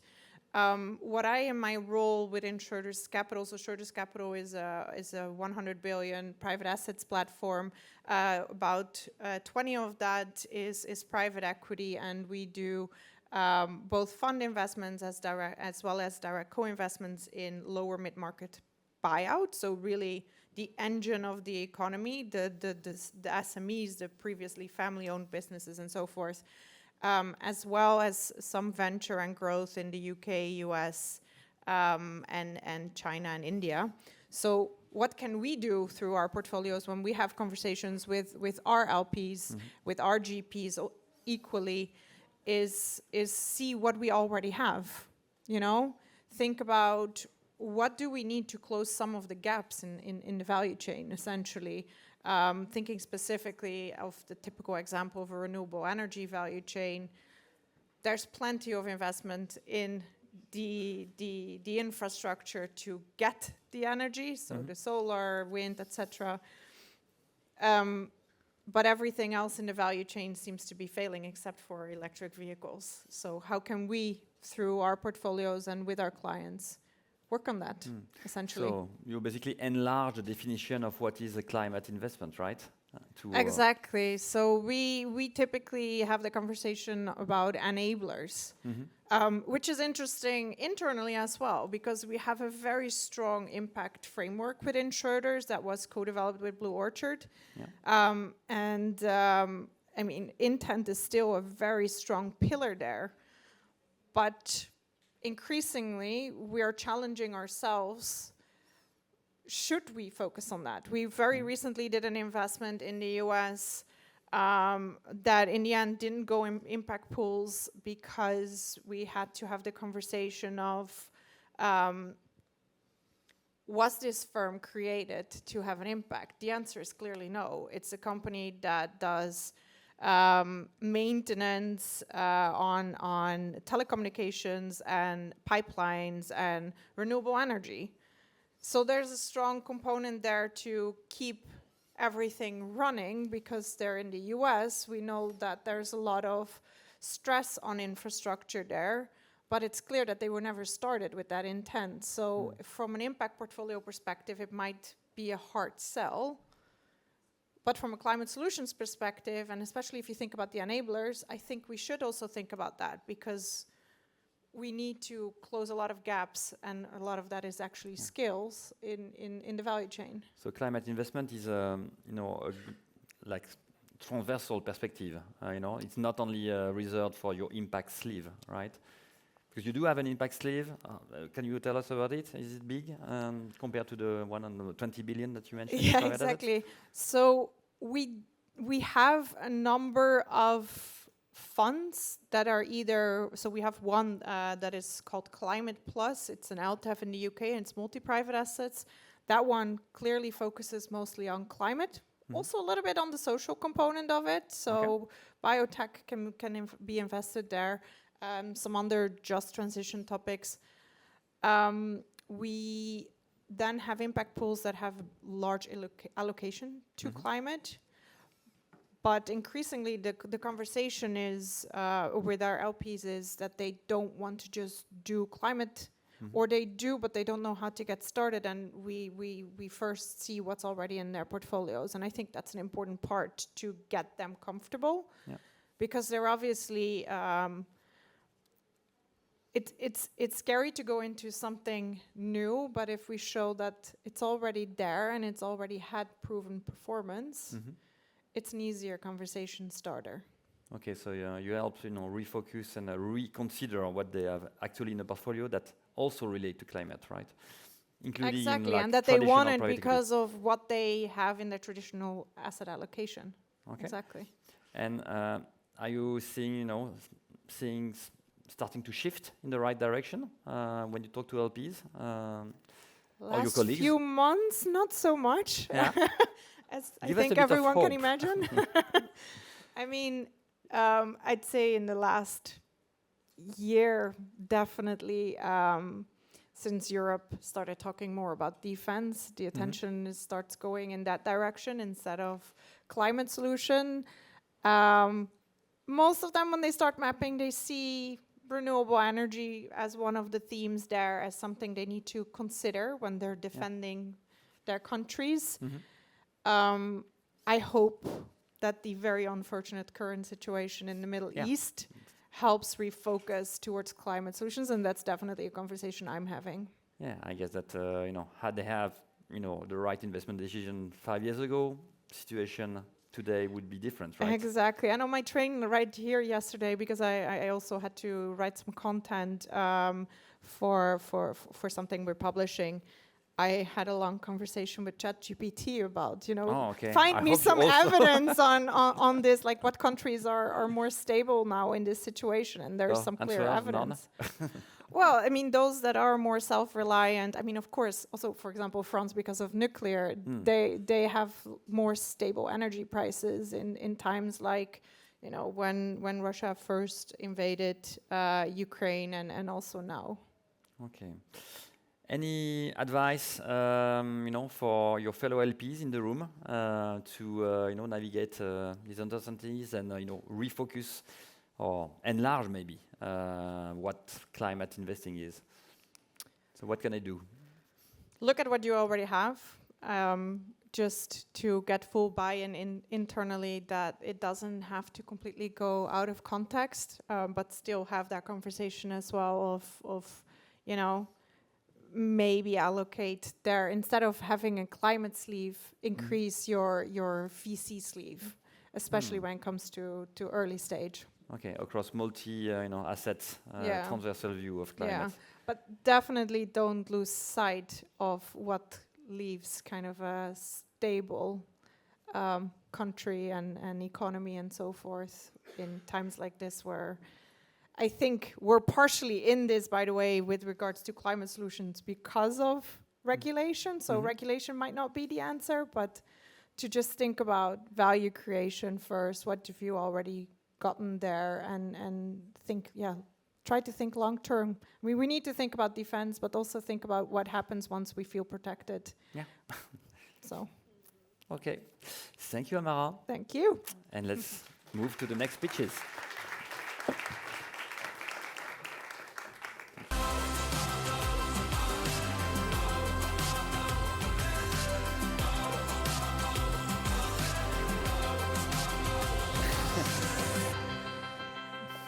Emmanuel and Amara are way too disciplined. We're ahead of schedule.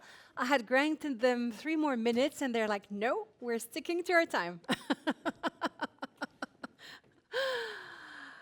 Okay. You have seats. Yes. Entering. Okay. Next up. How do you turn the tide on a difficult problem? By bringing a set of fresh eyes, adding strong energy and stamina, building solidarity within the team to make sure they find nimble solutions to hard problems, adding a support system of experienced advisors, gathering a large network of scouts who can bring said fresh eyes, and essentially help them unlock their real-world impact. To me, that's the formula Ada Ventures managed to perfect over time and is recognized for. Thank you, Czech. Thank you so much. It's wonderful to be here. Thank you for having me. My name is Czech Warner. I am the co-founder of Ada Ventures. Ada Ventures is the leading inclusive venture fund in Europe. And we are named after a woman called Ada Lovelace. Has anyone raised your hand if you've heard of Ada Lovelace? Fantastic. Ada Lovelace was a pioneering computer programmer who was born in 1815, and she actually predicted the future of computing and AI. And she was totally overlooked during the time that she lived for her contributions to science and technology. And we believe there are people out there like Ada today. And we do 2 things. We find and fund those founders at inception, brilliant technical founders, and we support them in building global companies that address the needs of underserved and unserved end users. We do all this through a proprietary methodology we call Inclusive Alpha. And it works. Our first 2 funds are performing in the top quartile according to TVPI and DPI benchmarks. We have follow-on rounds being led by the funds like Creandum, North Zone, and GV just in the last year. In 76% of the cases, we are the lead investor, and we own about 10%. We target 4x net returns. So why does Inclusive Alpha win? Well, this is our Inclusive Alpha sourcing flywheel, and it shows how we compound alpha performance at every stage of the investment process. So it starts with sourcing. We use a scout network, which means we have less competition on our deals, we have more pricing power, and we get more ownership for our check size. We then select using a bias-reducing framework, which means higher quality investment decisions. We're the only fund that we know of anywhere in the world that pays for childcare support for founders in our portfolio. Yeah, please do it. More people should adopt it. And we invest in companies that serve the needs of underserved and unserved end users. These users are usually desperate for the products that our companies are producing. And therefore, they are stickier, the companies have pricing power, and they have less competitors. And where do we invest? We focus our capital on 3 of the most important thematic areas: climate equity with a focus on the just transition, economic empowerment, access to fair and well-paid work, dignified work for all, and healthy aging. And we think that AI is a massive unlock in these areas, and we think that there's a way for us to make these services that were previously inaccessible accessible for the 99% that were previously only accessible to the 1%. So we have 2 big impact goals. We want to catalyze the VC industry to make it more inclusive, and we also want to invest £100 million in companies that improve the lives of 100 million people by 2030. And we've already reached 20 million people in our first 2 funds. So let me bring this to life with a couple of examples. There's lots of confidential information here, so please don't share these slides anywhere on social media. But one of the companies we invested in last year is called Valor. It is an AI law firm making legal support accessible to far more low-income groups. So what they do is they provide quality legal support at about 1/3 of the cost of a traditional lawyer. They've doubled revenue since our investment last year, and they're on track to raise a fantastic Series A this year. The other company to share with you is Gizmo. It's also an AI-first company. It's like Duolingo, but for learning anything. We invested when they had 100 users. They now have over 4 million, and 13 million people have used the product overall, and they are on track to raise a great Series B later this year. And we do all of this without compromising on founder diversity, of course. Our portfolio is 11 times more diverse than the average UK venture fund, and we're really, really proud of the backgrounds and the diversity of the founders in our fund. An investment in ADA is not just in ADA, it's also fostering the next generation of diverse and emerging managers. We train these managers through our Scout program, and 7 of them have now gone on to raise their own funds. We're raising Fund 3. We'd love to tell you more.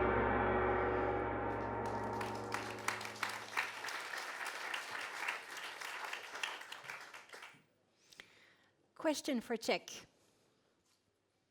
I'm sure you have questions. Come on. You had so many at the beginning. You can't run out of questions. So please, at least on Inclusive Alpha or on how they work on their selective bias. I have so many questions. So, no? Okay, how does your... see? At least. Who do we sell to? What kind of due diligence do you do when you sell assets? Sell assets. Yeah, so we actually have a dedicated venture partner who works on exits for us.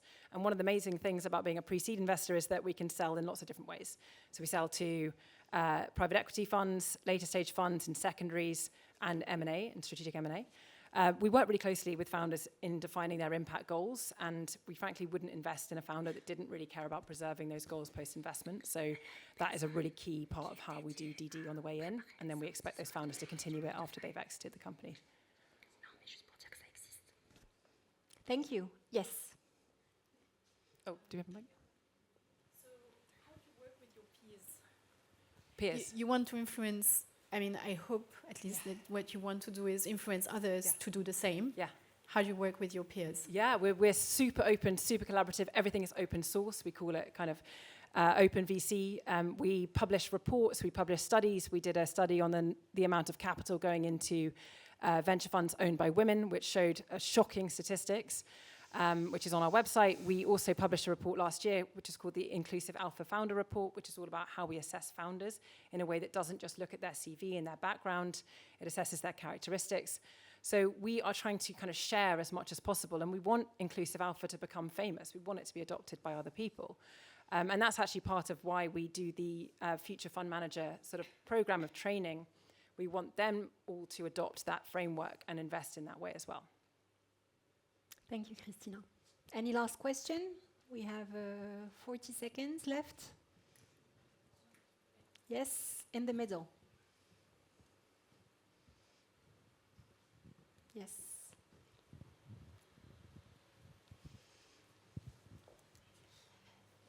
Hello. What are your main actions during the support phase with your portfolio companies? Thank you. Yeah, so aside from paying for mental health support and childcare support for every founder, we also pair every founder with what we call a growth angel. So they do sales and go-to-market support for every company. And that growth angel is recruited by our head of talent. So it's someone who's relevant in terms of they've worked on the business model that that company is operating in and has been on that unicorn journey.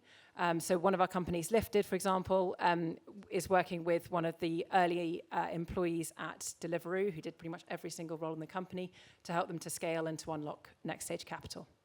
Thank you so much, Jack. Thank you.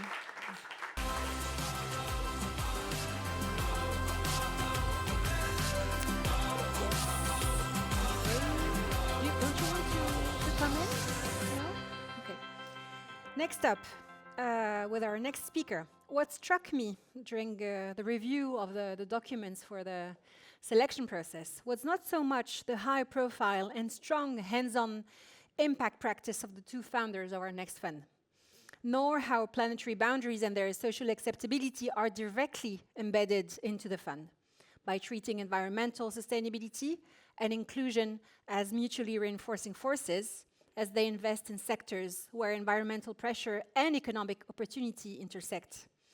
It's not even the clear recognition that African economies must grow within ecological limits while responding to acute climate vulnerability. It's the financial savviness and entrepreneurial pragmatism which led them to build an integrated array of financing solutions woven into one single fund structure. Thank you, Lisa, for being here today with us. Thank you very much, and thank you to ChangeNOW. I'm Lisa Thomas, a partner at ATG Samata. Where others invest in silos, we think the greatest impact and return actually comes from the intersections, where Africa's dynamism, diverse leadership, and climate innovation actually converge so that you create great opportunities. Let me give you an example. So we invested in a female-led food manufacturer in Nigeria. It was growing month after month, but they were also plagued by inventory loss and high fuel costs every single time the unreliable electrical grid went down. So the founder got creative, and she pioneered solar-powered refrigeration. Not only did this actually solve her crisis, it became a catalyst for her to be able to scale to at least 6 countries so far, including countries here in the European Union. These are the kinds of opportunities that we're seeing which traditional finance still misses. And current data actually supports investing at the intersection. So the African region is estimated to grow over 4.5% this year. That's faster than any other region. So if you've ever been Africa curious, now is the time to jump in. In addition, we all know that gender diverse teams outperform their peers by 15 to 25%. But did you know that over 50% of the high growth companies in Africa have at least one female co-founder? But just like everywhere else, they struggle to raise. So this is a missed opportunity. And Africa's $2.8 trillion climate challenge, we actually think this is the region's most exciting economic investment area, because African countries are actually taking their climate investment and leapfrogging into the future by building resilient infrastructure. And what drives returns also mitigates the risk. So gender diverse teams, they think differently. They uncover hidden revenue streams, they mitigate risk that others will miss, and they build for long-term sustainability. So this is driving towards profitability faster, not just quick wins. We have also layered in triple-layered diversification. So first, we create a sector hedge. We've got 3 industry sectors: value-added agri, climate, and technology. But when you also combine them, this creates greater resilience. We also have geographic balance. So we invest in East and Southern Africa. So a macroeconomic shift in one country is offset by something happening in another country. We also really focus on companies that have solid ESG foundations, because that's how you actually build anti-fragile business models. But opportunity without proper execution actually is just potential. So how you invest matters a whole lot more than just where you invest. Let's start with capital. In Africa, there are still gaps in the investment value chain. So you really have to build in a bit of flexibility. We actually use a fit-for-purpose capital approach, and we meet the companies where they are. Our innovative Zambian fintech company needed equity initially to build their platform, but over time, they also needed affordable debt and revenue share in order to scale. We evolved with them when the market couldn't. Then Africa has some complexities that we help our founders to navigate around through coaching, and we help them turn those challenges into competitive advantages. And then finally, we layer in capacity building, so they build that institutional DNA around financial rigor, strategic thinking, and governance excellence. So we're not just an investor, we're a gateway to future capital and opportunity. And so underpinning all of this is our team, and this is not the full team, this is just me and my partner, because combined, our locally based team has more than 60 years of experience scaling companies across Africa and also embedding international expertise locally adapted. We're not just investing in companies in Africa. We are actually disrupting the system to create a future where brilliant ideas meet growth capital, diversity drives prosperity, and climate challenges actually create competitive advantages. Thank you, Lisa.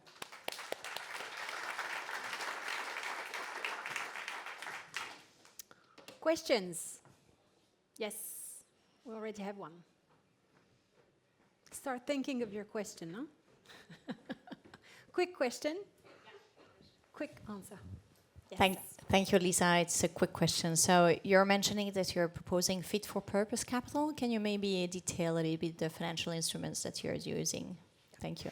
So in the first round, we use equity, convertible notes, or revenue share in order to actually get in. And then once they're an investee, we provide non-dilutive working capital, so debt that's affordable and typically shorter term. So we try to make sure that they're able to grow at different levels. So bridging to the next round is really actually very important. Thank you. Next question. Perhaps in the back, I can't see you. Yes? Question, anybody? No? I've answered everything. No, I mean, it was crystal clear to me, I agree. I mean, it's a... Oh, there we go. Yes? From a fellow African practitioner. Yes. I was going to say thank you so much. Super interesting to see what you're doing in the continent. I'd love to know how you source the businesses that you invest in and what sort of stage do you come in and with what ticket size? So we invest first at seed or pre-series A. Our typical investment is around $500,000 up to $1 million, so averaging around $750,000. And we are embedded very deeply in the ecosystem. My partner was also an entrepreneur. She scaled a company over to 5 countries. And so we're both embedded in the entrepreneurial ecosystem, but we also have a lot of really deep networks in the investor network as well. And so I actually run an investor network, so we have a lot of different ways that we actually pull together our pipeline. Thank you. Another question for Lisa? Okay, I have a question for you. What do you say to LPs who are Africa curious, as you put it? Very witty formula to, get beyond their first, layer of interrogations and questions. What do you say to them to convince them to pay closer attention and engage the conversation with you? What do you tell them? So part of it is we introduce them to the companies we've already invested in, and they get very excited, particularly around the intersection. So every company that we invest in meets at least 2 of the industry segments, and we really strive to have all 3. So that's the impact piece, but the returns we're able to show is also really deeply valuable to them. In addition, as much as my investing expertise is really fantastic, they get very excited about my partner's entrepreneurial expertise on the continent as well. So having someone who's actually scaled a business on the continent is really valuable.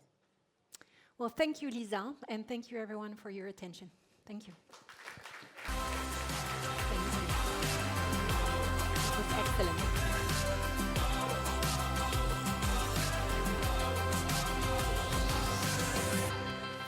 So next up, we have a surprise guest who I have to admit, please, who I have to admit is one of my wow encounters of the last 24 months.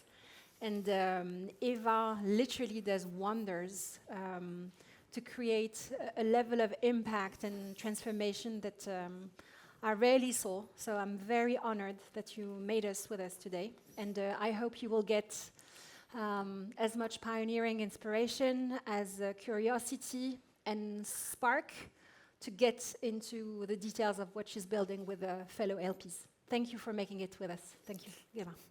Yes, thank you, Eva. Thank you for being with us this morning. So you are the founder and CEO of Metabolic. So Metabolic is a consulting research venture building firm focused on tackling global sustainability challenges, advancing circular economy. And what is of particular interest this morning is your work at the intersection of systemic investing, place-based, and with the multi-asset approaches. So all of that in regions like the US, Europe, Africa, Latin America. So we will walk through all of these concepts one by one. Maybe let's begin with systemic investing, because I'm sure that many people in the room are very familiar with impact investing, but can you explain a little bit more how you work with a systemic lens? Thanks so much, and it's lovely to be here with all of you. So can I first just see a quick show of hands? Who has heard this term systemic investing? Okay, that's great. There's quite a few, but I would say it's still less than half, a shade less than half. So there's a kind of emerging movement on systemic investing. There's a number of different groups who are coming together, and it's been billed in some cases as beyond ESG, beyond impact investing, because some people have said, okay, impact investing is great, but ultimately it's just tacking on an impact objective on top of a really intense return objective, and it doesn't really shift the system. So you can imagine, for example, even if you have the most amazing individual venture that, let's say, is trying to pioneer solar airline or flight technology, that single venture, even if it's doing really well and well capitalized, is going to really struggle to change the system, the policies, the infrastructure, all of the different supply networks, the way that flights are even organized in terms of hub and spoke rather than more point-to-point systems. So systemic investing takes the approach that you analyze what system you're trying to change, the outcomes that you're trying to deliver, and you really look at all the different barriers that there are, but also the bright spots, the things that are doing really well, and you construct a portfolio of interventions that together drive that systems change. And then you bring together the right types of capital to actually capitalize that entire thing. And sometimes that might be grants or recoverable grants or loans, and in some cases, return-seeking capital. And so you do this also in sequence. So often portfolios that go sequentially to really drive that systems change over time. Great. Can you give concrete example on that? So we see it that you can do really you can take two main approaches, at least to simplify it, to do the systemic investing work. One is that you can look at outcomes that are non-place specific, so you can try to transform whole sectors or value chains, or look at things like, for example, mental health outcomes. But what we've decided to focus on with the expertise that we've developed over the last 14 years of Metabolics operations is place-based investing. Okay. So really looking at whole economies And we've decided to really take a regional scale, and we're specifically testing out the notion of bioregions. So a bioregion is an area that is not defined by its political boundaries, but rather the geographic and physical boundaries. So watersheds, airsheds, ecosystems. And that helps break through this urban-rural divide, but it also helps you look at, not just centers of consumption, but also centers of production. And so in these regions, we're looking at how do you construct a whole regional transition strategy? What is already strong there? What are the things that can be emphasized? What are resources that are being underutilized? And we're working in southern Appalachia, which is a region in the United States. Yes. So it's a region that's quite famous for having been extracted over and over again when in the colonial era, first for wood, then for gold and other metals, and then for coal, former coal region. So there's been a lot of kind of extractive processes that have left a lot of historical destruction. And we're now developing this whole strategy in this region, looking at what people there want and what sort of business networks exist, but also bringing kind of a top-down perspective on systems analysis data. So how far outside of carrying capacity is this region? If we want it to be a fully circular, regenerative economy, what is there that we can emphasize, and what is there that we need to remove in terms of blockers? So we have a very unique set of opportunities that we're building, and we just finished running a micro-grant program with the outcomes that we're centering around circularity, ecosystem regeneration, housing, health, access, et cetera. And so that has surfaced a huge range of really interesting initiatives, and we have we're assembling a whole kind of multi-asset class instrument, but also really looking at how we're investing alongside regional investors, so existing CDFIs, public funding, et cetera, to orchestrate that change. Any outcomes to share already that you can observe in this region? So it's difficult to talk about outcomes because we're just really getting going. Okay. However, what I can say is, for example, this region used to be one of the world's largest textile producing regions. Okay. So there were in 1970, 98% of all textiles in the United States were produced in the United States. Now it's 3%. So even from a kind of security perspective, you hear a lot about defense these days, the United States wouldn't be able to clothe its military properly if it wanted to, well, it has just not gone to war.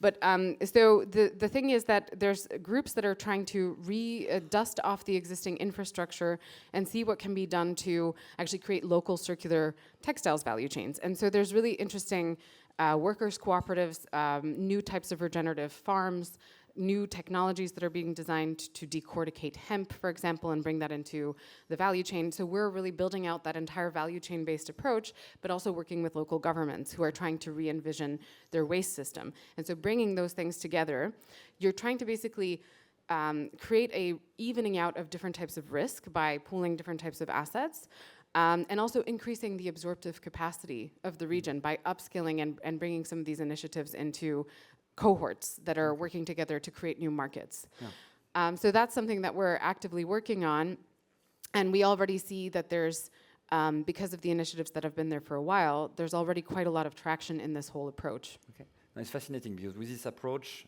you consider value chain not as linear, right? But as a complex system on which you work with a multi-asset portfolio. And so you mentioned, investors.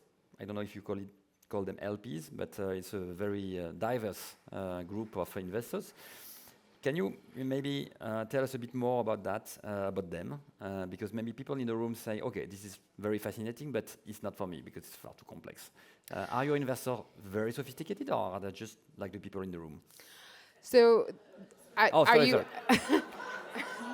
sorry. Like me, sorry. I love the laugh. Let's go back 1 minute and delay this part. I know for a fact that there are some really sophisticated investors in this room, so no worries. So I think that the beautiful thing about this approach is that there's something for everyone. the way that we're not the only ones working on systemic investing, and actually the initiative that we're doing in the United States, we're actually launching a similar structure in Europe. And actually, I wish I was here most of this morning, but I had to run out to the OECD for a kind of last-minute meeting. And the reason I had to do that is because I was asked to speak about this very topic, about regional transition efforts, and we're really looking at, with other kind of European level capital and other different layers of capital, how to orchestrate these types of regional funds here. So I would say that the groups that we're working with that are trying to design these systemic portfolios, part of the goal is to absorb the complexity so that investors don't have to. So that if an investor says, okay, well, I have this level of risk appetite, I'm looking for these types of returns, there is a piece of that portfolio that matches that perspective. And so the kind of high touch blending, market building work, that's something that comes from many years of our expertise in corporate advisory and venture building across many different disciplines, where then we can say, okay, well, this is the bucket that actually best suits you. And if you, as an investor, are actually really into the complexity, well, then that's great, because then you have lots of things that you can dig into if that's something that's interesting. So we're working with on some local regional family offices who really are primarily there because they have land and existing assets and are interested in seeing their regions flourish. But we're also working with international acting family offices who are really in there for the outcomes. And also just regional banks and other types of institutions that have a very specific and much narrower set of objectives for how they're acting. So it's really a bit of a, that's one of the great things I think about this type of portfolio-based approach. Okay, so it can appeal to a broad range of LPs. All right. Well, thank you, Eva. Thank you for having Thank you. This discussion, and please let's move on to the next pitches.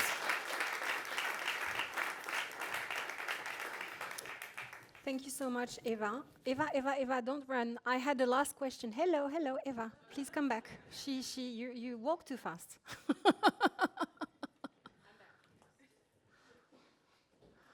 What is the one thing that, because we have plenty of time, you're way too fast, huh? You're way too fast. What is the one thing that you would like people in the audience, both GPs, family offices, institutional investors, to get away from everything that you said? So one message for each of them, because some of them could get hope, some of them could totally reach out and get into the details and the specifics. Some of them could say, hey, Appalachians are great, but I'm in Portugal, and I want to do things in Portugal.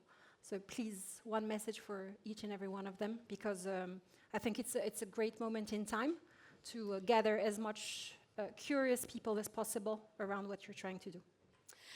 Yeah, thanks so much for Please. the extra moment, Imen. Thank you. I think, well, I don't have like a fractional message for each one of those individual groups, but what I do want to say is that I think we know we're in unprecedented times. Things are chaotic, and they're completely, the script is changing continuously. And I think that if we're really centering on creating a flourishing economy, a world where we all want to live, then we also need to be moving in an agile, dynamic way and responding to those changes in the world. And I think that this systemic investing approach, for me, when I discovered this way of thinking, and I've always been into systems thinking and working across different dimensions, but it really was an unlock. For a year and a half before we shifted strategies into focusing on this orchestration, we ran a program called the Missing Trillions, where we organized events across the global circuit to really ask this question of, there's all this earmarked money to go into climate and other sustainability-related investment, and it's not flowing. And why is it not flowing? And all the answers are, oh, well, because there's not enough initiatives, or the risk profiles aren't right, et cetera. So figuring out how to break through that, this systemic approach to me was, let's focus on the outcomes, let's focus on what needs to happen in the world to deliver those, and then we orchestrate and organize the capital to support that, to actually create the space for the capital to go. And I think that that's it's an exciting adventure, and I invite all of you to, there's some really amazing people here, like Astrid Leysens, who is also pioneering this work. So it's a great group to engage on this topic. And to be extra clear, this is not philanthropy. No, it is. I mean, there are some philanthropic tranches, Yes, okay. which when you hear about like blended capital, often that blended capital is just there to be lost. Or sorry, the philanthropic capital is there to be lost. In this context, it's actually there to pave the way to actually create investable opportunities. So it's working. But the main part of this is that there are returns. This is actually designed to create long-lasting value. Thank you so much, Eva. Thank you, Iman. Thank you.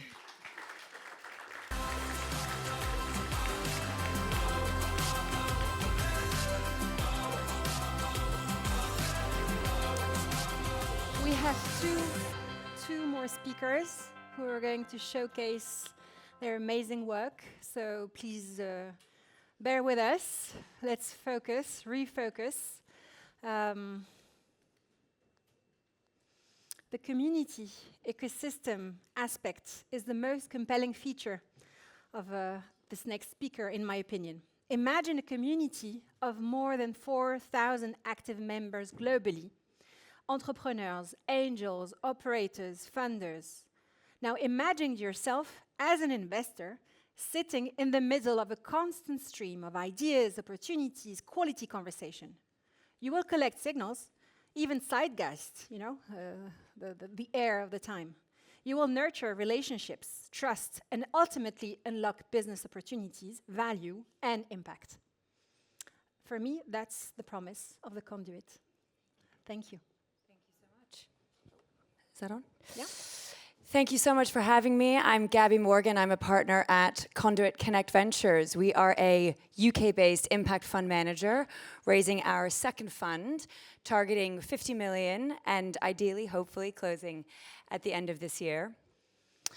So our team's been investing together for 6 years now, and we are united by a shared conviction that impactful VC is not only the best, but really the only defensible venture capital investing strategy. So we are operators, we are investors, we are capital raisers, and we are backed by an incredible panel of bought-in advisors and venture partners across the sectors where we invest. And so part of our secret sauce is that we are the investment arm of the Conduit Club. The Conduit is a global membership organization, impact membership organization of over 4,000 impact investors, entrepreneurs, key stakeholders, institutional investors. And so really impact isn't just a label we've put onto this fund, it is the community that we live and breathe in. And so 75% of the investors in our Fund 1 are Conduit members. Many of them have now committed to Fund 2. All of our venture partners were sourced in this ecosystem, so it really is our edge in deal sourcing, in portfolio support, and certainly in our co-investment strategy. And so we invest in 3 interconnected themes. We invest in sustainable industry, integrated health, and in financial resilience. But crucially, we are investing at the intersections because we believe that the companies that sit at the intersections of these key mega trends will win bigger markets, they will win more diverse customer bases, and they will create more durable returns and impact. So a couple of quick examples. The electric car scheme is a business which makes EVs 20 to 50% cheaper by offering them through salary sacrifice. So this is a financial resilience play. It's saving employees thousands, but it's also a sustainability play by scaling up the adoption of EVs. Moving to Untap. Untap has created hyper-local wastewater surveillance technology, which can detect disease outbreak before symptoms occur. And it's being deployed at hospitals and care homes, but also at farms and agriculture for livestock health. So this is spanning sustainable food systems as well as integrated health. So it's intersecting impact is creating huge intersecting commercial demand. So these aren't accidents. We really believe that investing at the intersections is what drives outperformance. We also have another shared conviction, which I hope many of you share, that investing in impact does not have to be concessionary. And so in this fund, we invest in what we call impact Trojan horses. So these are businesses that are procured because they are the smart commercial choice. They are cheaper, they are more efficient or resilient, they reduce regulatory friction or risk. And so as an example, we recently invested in Lucida, which is a AI for prostate cancer diagnostics. It saves the NHS £5,000 for every unnecessary biopsy that it helps to avoid. And so these companies are winning on commercial merit and bring in their impact by design. We invest in the UK. We believe the UK is where these industries thrive and is the perfect launch pad for globally relevant businesses in these sectors. So in Fund 1, we've invested in nearly 40 companies. The portfolio has increased in value to investors with early vintages in top quartile performance. We're holding 13 of these businesses at higher valuations and have had 2 exits by acquisition. And 50% of the companies we've invested in have at least one female founder. So if you're keen to invest in companies driving intersectional impact, I hope you'll come find me for a chat. Perfect timing. Perfect timing to the dot. Amazing. Okay, questions. Questions for Gabby? Yes, please, Craig. There's a microphone. Is there a microphone up there? Yes, it's coming, it's coming. Thank you. Thank you so much. So Fund 1 catered more to UK investors. Will Fund 2 be able to take investors from everywhere else as well? Yes, sorry, yes, it absolutely can. And we're already talking to investors who are across Europe. So while the fund will be investing in UK-based businesses that have global potential for scale, certainly we're able to accept investors who are outside of the UK. Thank you. Any other question for Gabby? Yes? Hello. You mentioned that your investments are between 3 pillars, and one of them is sustainable industries. But how do you define what a sustainable industry is? Yeah, it's a really good question. So what we're looking at in sustainable industry are decarbonizing major industries. So the key focus and where we've invested in our Fund 1 and will continue to focus is the built environment, sustainable food systems, and energy and waste. Anyone else? Yes? The middle is on fire. Thank you. Hi. So when you're checking out the impact score, how do you find the kind of golden middle in between these 3 sectors? Yeah, it's a really good question. So we've developed a impact scoring framework over the years. We co-developed it with Deloitte in the early years and updated as circumstances require. And so there's multiple dimensions that we analyze for these companies that we invest in to make sure that they have stretching and additional KPIs against their baseline, to make sure that they have a well-defined and thought-out theory of change, and to make sure that they have KPIs that are aligned to global goals. So for example, the UN Sustainable Development Goals.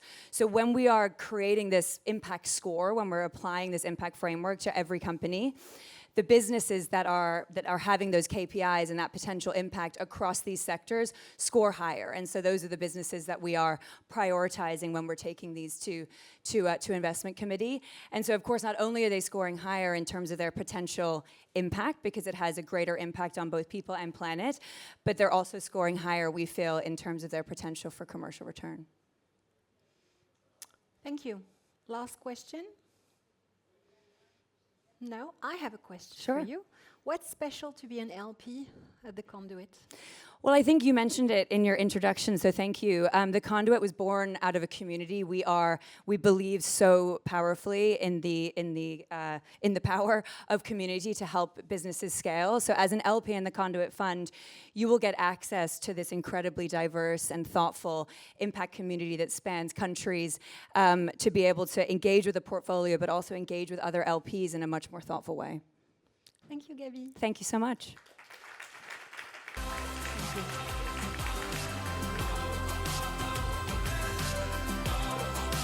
Right. Final speaker, and certainly not the least. Hello, please, welcome. So, honestly, this is a fascinating thesis, and I'm really happy for you to close this morning.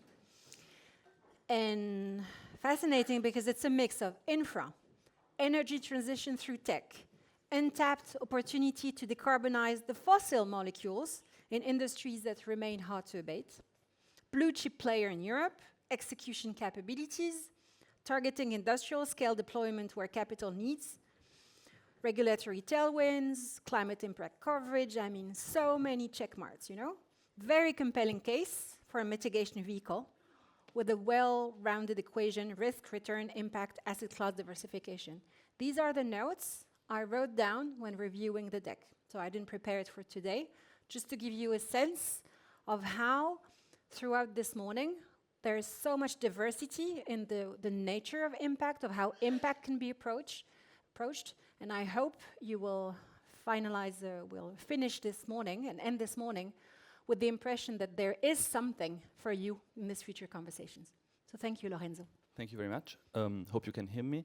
I'm Lorenzo, I'm from Italy, and I work at the FL Investment Group. I don't think we'll be talking about many more very inspiring topics because we'll be talking about infrastructure.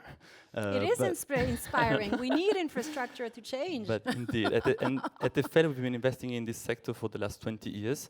We now manage more than 8 billion euros, and 3/4 of these 8 billion euros are dedicated to energy transition. And yes, I should do this. Thank you very much. And across our strategies, we have financed more than 6,000 renewable energy assets across projects of energy efficiency, solar, wind, and more specifically, low carbon molecules. And this is what we're talking about today, biomethane production plants and sustainable fuels.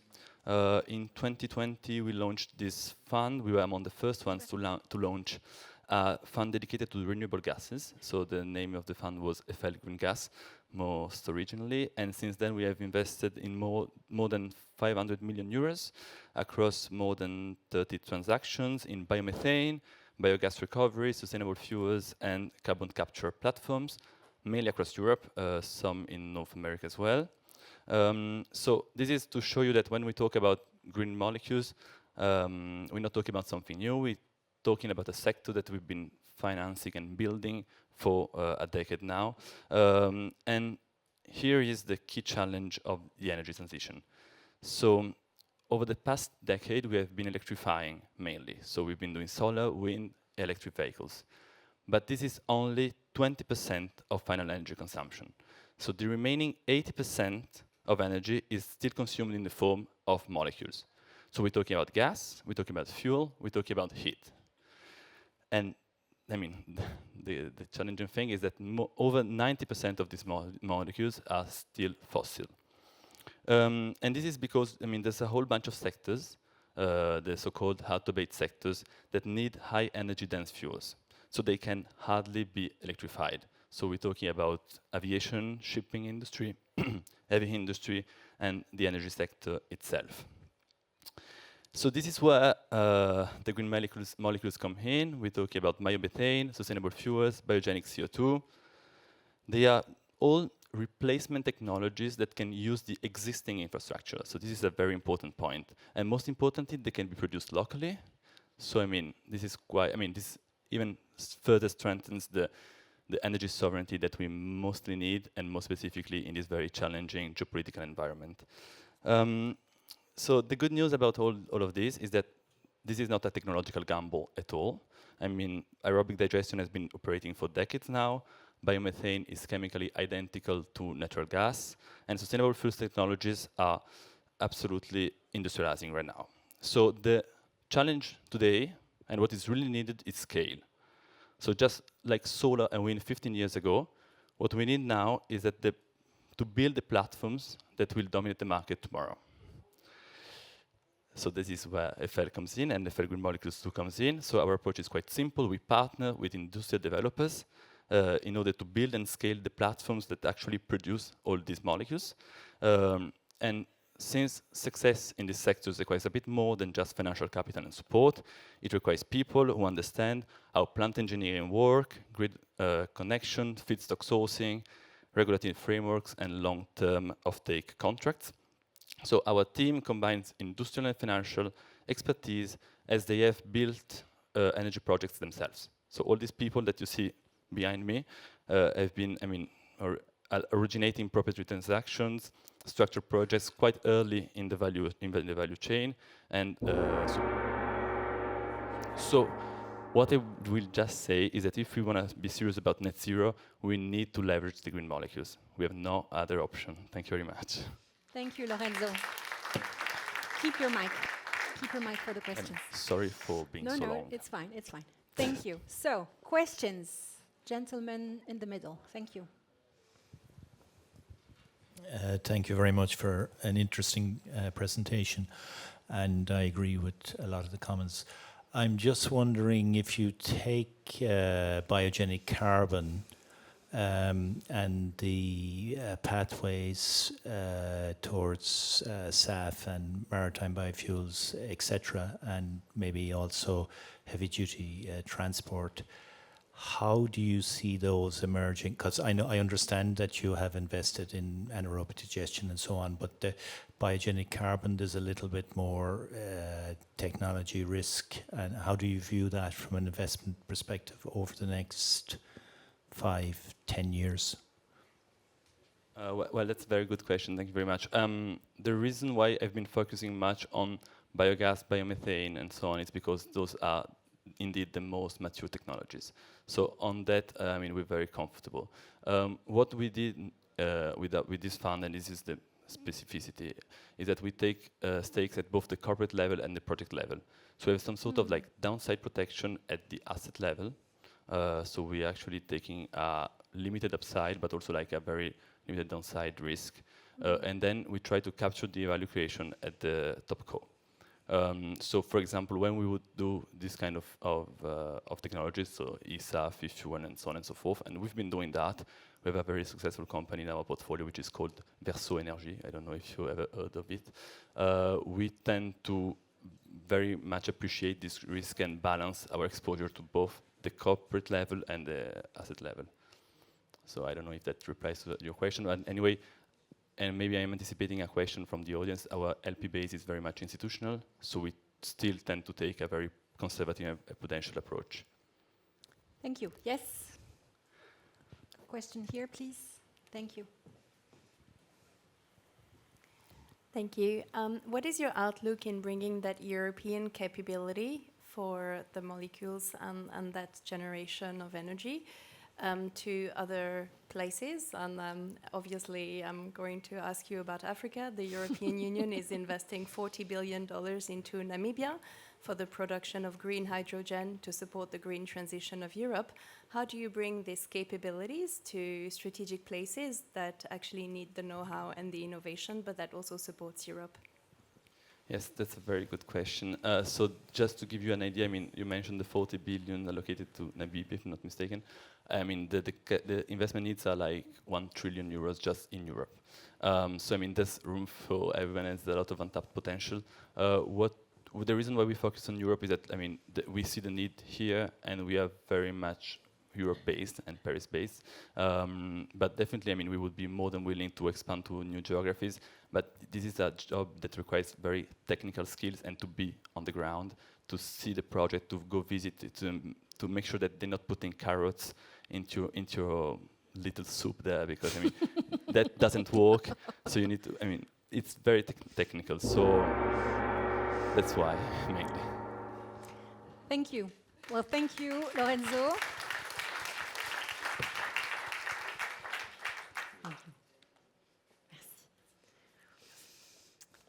Okay, well, we made it.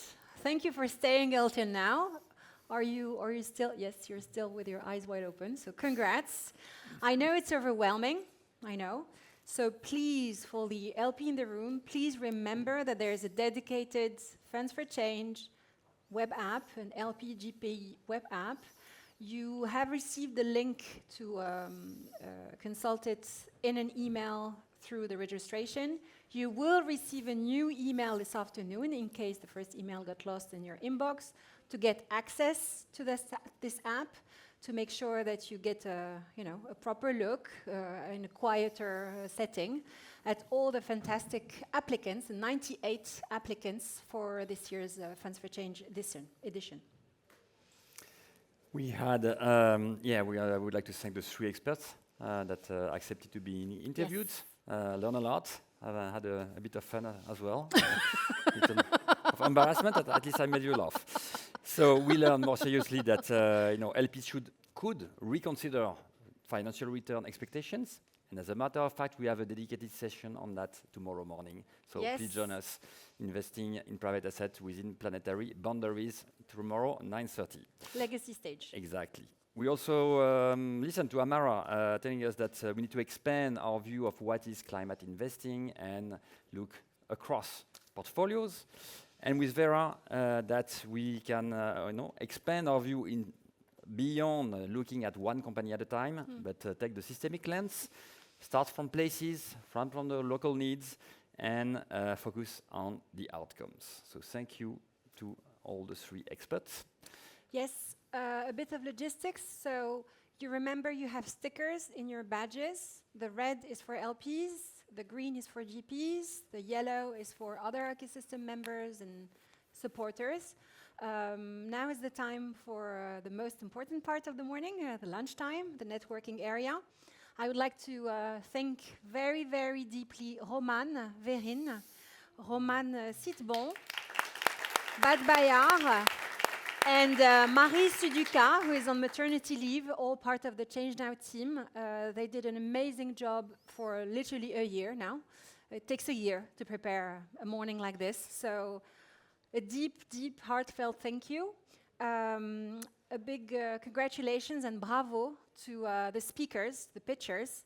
And finally, please join me for the group picture. So the speakers, the pitchers, the thank you to the selection committee. Please join us so that we do a group picture, and the alumni if they join us. Thank you, and have a good lunch and have good discussions.